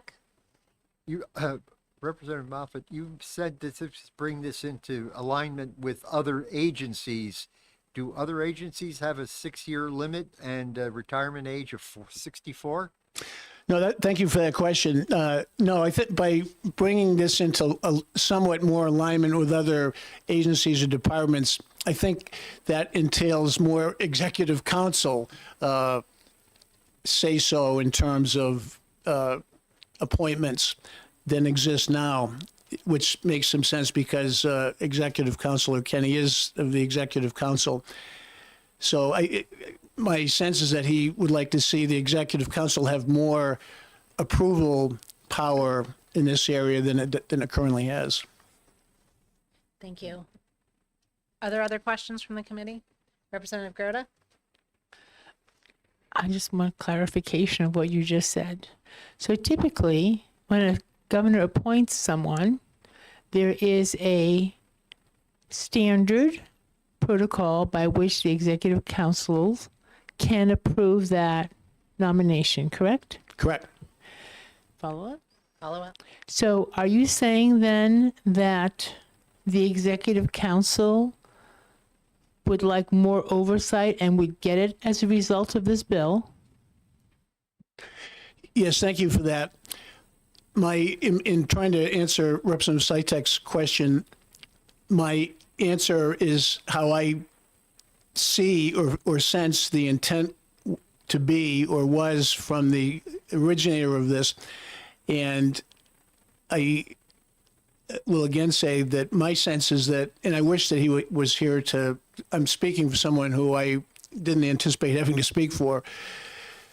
He could explain his thinking because this is, in essence, his measure that I just introduced for him. So I want to be careful how I say that, other than obviously executive council involvement in the approval process is part of his thinking. Thank you very much. And I see no further questions. So, oh, sorry. I apologize. Representative Dargy. Yeah. Thank you, Madam Chair.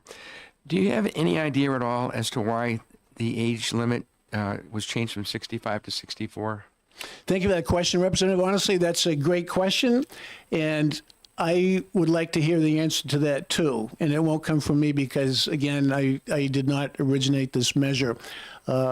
Great question, and I will not try to speak for Executive Councilor Kenny, but it's a good question. Representative Sellers? Yeah, thank you, Madam Chair. So the way I'm reading this, technically, I believe that they're trying to say the governor, instead of this being the governor appoints someone that might be 40 years old, and then they're in their position until 25 years, until 65, that they're trying to make the term for at least 6 years or longer, or they can be there until their age, in this case, 64. Once they hit 64, they wouldn't no longer be there. Do you think that's what the intent was? Yes, I understand. I believe I understand your question, Representative Sellers. And again, I just want to be very careful what I say because I think I have expressed a general sense of his thinking behind this in terms of the specifics with regard to a 6-year term. Can it be renewed, for a younger 40-year-old, as you mentioned, indefinitely?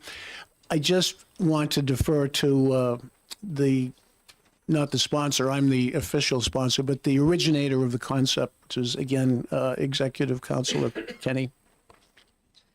Thank you. Seeing no further questions, thank you very much for introducing the bill. Thank you, ma'am. Next, I'll call up Major General Micheletti. Michelitis, I apologize. I have a friend who's Micheletti. That's fine, ma'am. Yes.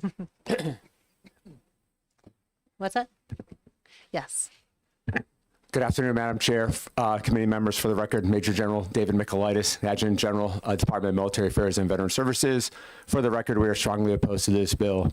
Once again, it is a significant executive oversight over the governor's ability to perform his or her duties, and it's all about politics at the detriment to the United States military. So let's distill this down. There was a lot of good questions being asked. It violates federal law. It age discriminates, and it puts a term limit on an apolitical position, which is one of the few in state government. So let's go through point by point what this bill does to detriment the U.S. military. Number one, it actually age discriminates. The bill sponsor erroneously used the wrong federal law to quote when the age retirement is for a commissioned military officer. That's why it went from 65 to 64. But they quoted the wrong law. So if you go to page 2 of the written testimony that I provided to you, it quotes the right U.S. code, which says the retirement age for a 2-star general officer as an adjutant general is actually age 66. So number one, they violate U.S. code. So number two is term limit. The adjutant general is one of the few commissioners in state government that does not have a term limit. Why? Because it's all about the long game and keeping us out of politics. So as I told the companion bill that was in the Senate, this almost exact same bill, the point was taken that my two predecessors were Air National Guard generals. It took them 13 years to strategize to get us a KC-46 refueler at Pease. That is a long game in which we're here, and that's why we do what we do. If you just think of simple military construction projects, it's an 8-year process. 2 to 3 years to plan. Then you get the project on the president's future years defense plan, and it takes you 5 years then to execute it through your state. So everything we do is tenured on like a long-term end state or a long-term process. So another answer to the question is, what's currently broken? What problem are we trying to fix? Did anyone ask the governor why they need additional oversight over an appointment that she makes? So let's look at the Deputy Adjutant General. It's age discrimination. We filed a bill in the Senate to eliminate the age. In 2019, the governor signed an executive order and the legislature codified into law the change of our department from the Adjutant General's Department to the Department of Military Affairs and Veteran Services. The Deputy Adjutant General is not a military officer. It's a retiree who runs our veteran service portfolio. So this bill would kick out an Air Force Academy graduate with 30 years of military experience just because she turns age 64. So what is the purpose of this bill? The purpose of the bill is when it was a former military officer, a general officer that had a weekend job in the Guard, that would align with a military rank that now actually no longer exists. The last two deputy adjutant generals, to include the current one, are retirees.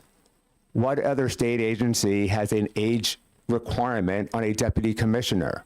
That's why we provided Senate Bill 472 is to get rid of this age waiver. But we're doing the exact opposite here. Wage discriminating, we're violating federal law, and we're politicizing the U.S. military. So when you look down and say some of the other questions I think you all were asking were, we talked about the age. I mentioned executive council overreach. And when you look at the term limit, right, I give you a lot of examples, I believe on page 3 and 4 of the written testimony, where it talks about the long game of which, like, we do this job. So right now, I believe the only 2 commissioners in state government without a term limit is myself and the commandant of the Veterans Home.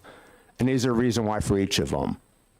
Then sometimes they'll tell you, and you'll hear that, hey, this is about sort of a checks and balance. Since when does the executive branch need a check and balance of the executive branch? It doesn't. You know, there's a reason why. So then I'd say that I think in summary, the last thing I'd like to bring across is, you know, we need a check and balance. Every officer in the United States military has to meet federal requirements for performance. And so there's a check and balance in the system. Any military officer who does something wrong is subject to an investigation from an inspector general. So, I mean, there's no check and balance required here. To keep us apolitical and to do what we do, I think it's self-explanatory, and that's why we're opposed to this bill. Thank you very much for your testimony. Representative Pearson? Thank you, Madam Chair. Forgive me if I don't fully understand the conditions under which you serve. So I'm going to ask you, in your position, in the position that's mentioned here, do you serve at the pleasure of the governor? Can you be removed by a governor at any time for any reason? Help me understand that. Yes, he or she can remove me any day, anytime. Thank you. Other questions from the committee? You have a question? Representative Sytek? So your term limit's 1 day? No, sir, there's no term limit. Things could be evolving. It might be less than a day. Yeah. And then when you look at the written testimony, you'll see my predecessor, the last 5 served for 10 years, 10 years, 10 years, 5 years, and 8 years. And the reason why was the person who served for 5 turned 62 and he wanted to retire. The person who served for 8 years went back to the airlines to fly because he was a pilot. So, I mean, that tells you the long game, and then I give examples of other states in New England. And when you're a small state, you're competing against the bigger states for resources. Thank you. Are there other questions from the committee? Seeing none. Thank you very much. Thanks, ma'am. Next, I'll call Kevin Grady back up, please.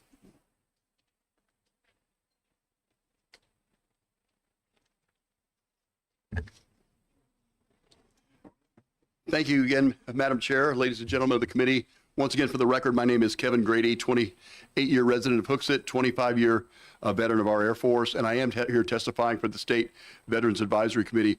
We also do not support this legislation. And I got to be honest with you. When I first read this thing and it said going from 65 to 64, my first thought is, you're kicking somebody off of their health care 1 year before they're eligible for Medicare? Are you kidding me? But that's what this would do. And before we had this thing, this meeting, I asked General Michaelides, because I didn't know. I said, where do you get your health care? He said, from the state. Now, could he probably figure something else out? Sure. But does he need to when the federal law says age 66? We don't think so. The one other thing in this bill, besides the age discrimination piece that the general has already talked about, is on line 5, where we line out this immediately and the that after that. Okay, that in our mind, especially if you're talking about the executive council getting involved, because that's who asked for this, okay? Let's be honest with each other. Who asked for this? An executive counselor asked for this, okay? What you're doing there is you're saying, I can offer this up as a political plum to anybody that I want to, as opposed to taking somebody who's currently in our Guard, who has served a while in our Guard and knows the issues involved, and the continuity as we move that person forward is going to be what's going to serve us well. Okay, as the general mentioned, you know, right now we were the first Air National Guard base to get the KC-46 tanker. There are thousands of active duty Air Force kids who are flying a 65-year-old tanker called the KC-135 that we gave up to get these tankers. And they would love to have that. And the truth of the matter is, after Desert Storm, when we took the peace dividend, a lot of the jobs that we used to have in the active force, we pushed to the Guard, to the point where the Guard is now not so much a nice to have as a must have. In the Army, we've got the HIMARS. I'm not exactly sure what it is because I'm not an Army guy, but it's a long-range missile system. But it's unique, and those folks are on the road a lot because that's one of those high-demand systems, as is the KC-1, it's KC-46. That thing serves a vital role taking people across the Atlantic in the Atlantic Bridge, and it does it better with that airplane, which does it more fuel efficiently and can carry more gas, and so you need less of them to get, say, 6 or 12 fighters across the ocean as you did with KC-135s. So, as the general mentioned, the long game is what's important here. And we're very concerned that when you take out these words immediately out of this thing, we're going to get somebody that isn't coming out of our Guard and doesn't understand our issues, that's going to be touted for this thing. And we don't think that that's the right thing to do for our state. And in subject to your questions, that's really all I wanted to tell you. Thank you very much for your testimony. Are there questions from the committee? I'm seeing none. Thank you very much. Thank you. Given the conflicting time frame with the Executive Council, I will recess this hearing until immediately after House Resolution 46. And with that, I will see everybody at 2:30 for House Resolution 46.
It being 2:30, I open the hearing on House Resolution 46, declaring the first Friday in June as a state day of remembrance for children killed by gun violence and urging the establishment of a national day of remembrance, and invite up the prime sponsor. And I'm going to let you introduce yourself so that I don't do a terrible job with your name so I can learn it.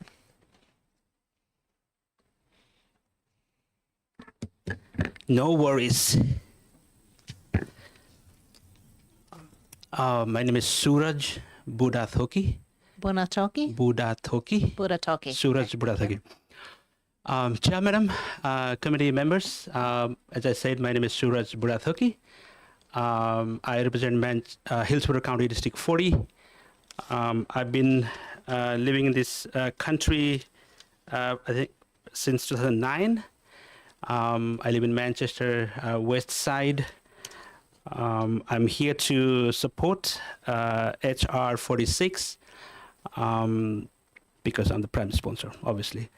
I have brought my written testimony, and then I will answer a question if you have any. This resolution is simple in purpose, but profound in meaning. It asks New Hampshire to set aside one day each year to remember children whose lives were taken by gun violence. Across the United States, gun violence continues to shape the landscape of childhood mortality. Firearms have become one of the leading causes of death among children and teenagers. In recent years, studies show that guns have surpassed car crashes as the top cause of death for young people nationwide. While final 2025 data for children ages 0 to 17 are still being compiled, the most recent national data show that thousands of young people die each year from gun violence, with more than 2,500 children ages 1 to 17 killed by firearms in 2022 alone. Other estimates indicate that on average, about 12 children die from gun-related injuries every day in the United States, an ongoing and devastating loss of young life. We do not yet have official CDC data broken down state by state for 2025 child firearm fatalities. However, New Hampshire's overall gun death rate is lower than the national average, and most firearms deaths here involve suicide. Yet even one child lost is too many. The toll of gun violence, whether through suicide, homicide, or accidental shootings, reaches families, schools, and communities across our state. Someone said, rightly said, remembrance is a form of justice. HR 46 does not take sides in a debate about gun violence or policy. It does not propose regulations or restrictions. It simply asks us to remember, to honor the children we have lost, to acknowledge its parents and loved ones who live with grief, and to recognize human cost behind these statistics. By marking the first Friday in June as a day of remembrance, we affirm our shared value that the lives of children, regardless of where they live, deserve to be acknowledged and remembered with dignity. For these reasons, I respectfully urge this committee to support HR 46 as ought to pass. Thank you. I'm open for questions. Thank you. Do you have any statistics on how many of those are gang violence? I don't, unfortunately. Thank you. Are there other questions? Representative Groda? Thank you. Thank you, Representative Budatoki. This bill, in the bill, it declares the first day in June as a day of remembrance for children killed by gun violence. Mm-hmm. And in the bill, in line 28, it says the names of the children from New Hampshire who have lost their life be permanently recorded and respectfully displayed within the New Hampshire State House as a lasting memorial. Right. So, but you're concerned, this is concerning all children. In New Hampshire, killed by gun violence under 17 or 18 years old. Okay, so the whole bill is about children in New Hampshire? Yes. Okay. So then why would we, if it's only for children in New Hampshire, why do we need a national, like page 2, parts 1 through 7, with the U.S., we're asking the U.S. Congress to do something, and the president to do something, and the Speaker of the House to do something, if it's only the people of New Hampshire? This resolution has two parts, one for New Hampshire and one for U.S. Congress. Ah, And we're okay. one part asks New Hampshire State House to codify, write their names, one of the walls of New Hampshire State House, and then one similar to the U.S. Congress in D.C. Okay, thank you so You're much. Thank you. Are there other questions? Representative Sellers? Thank you, Madam Chair. I'm just curious why you limited this to gun violence, and do children not get killed from other types of weapons of violence? Good question, Representative. I think the intention here is to remember those who have lost their life because of gun violence in the state and beyond, because they are a lot of teenagers, young life have been taken away by gun violence more than any other. That's the reason why I choose just to include gun violence death. Thank you. Do you know how many names of children that would be here in the state of New Hampshire? That would be my next research. I don't have data, sorry. Thank you. There are other questions from the committee? Seeing none, thank you very much. Thank you. Next, I'll call, I think it's Sarah Gentile.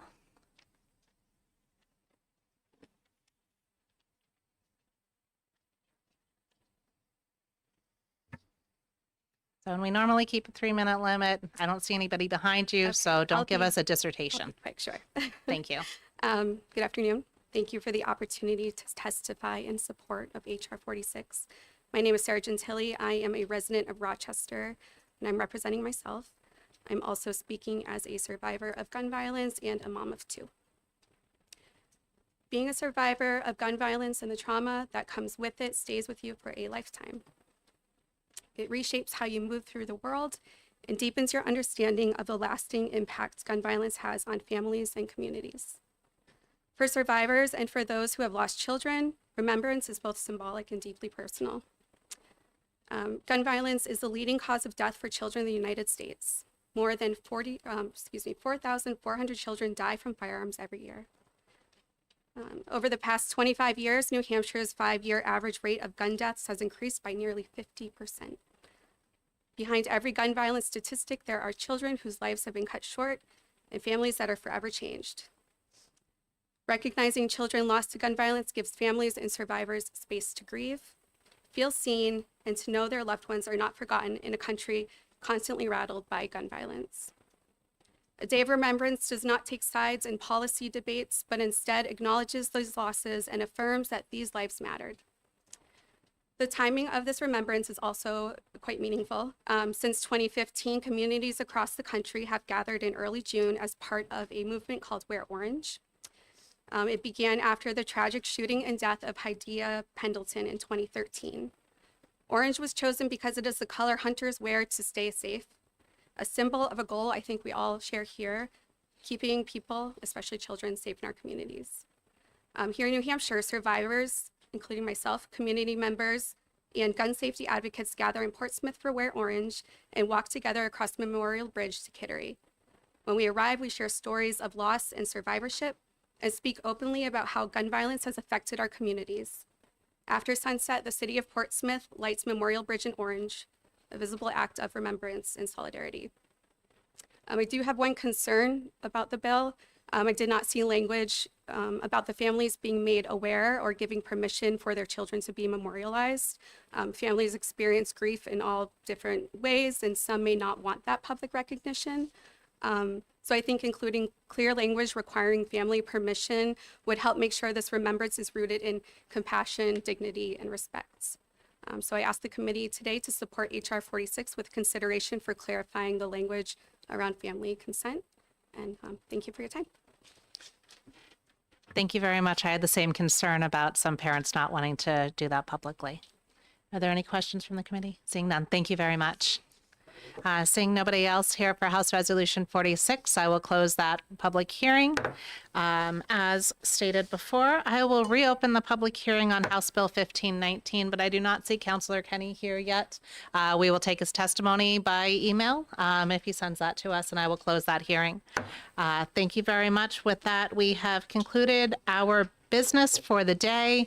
We have heard 59 out of 60 bills in our committee. We've exec'd 18. We have quite a few that we are continuing to work on. We had our work session to sort of know what homework we need to get done before next week, before we exec on the rest of our early bills. We do have, I think we need to get through those early bills. We have some other ones that we have some work on. We probably will have some subcommittees on administrative rules, on building codes, and on pensions, so that we can make sure that we're getting these topics together to look at these.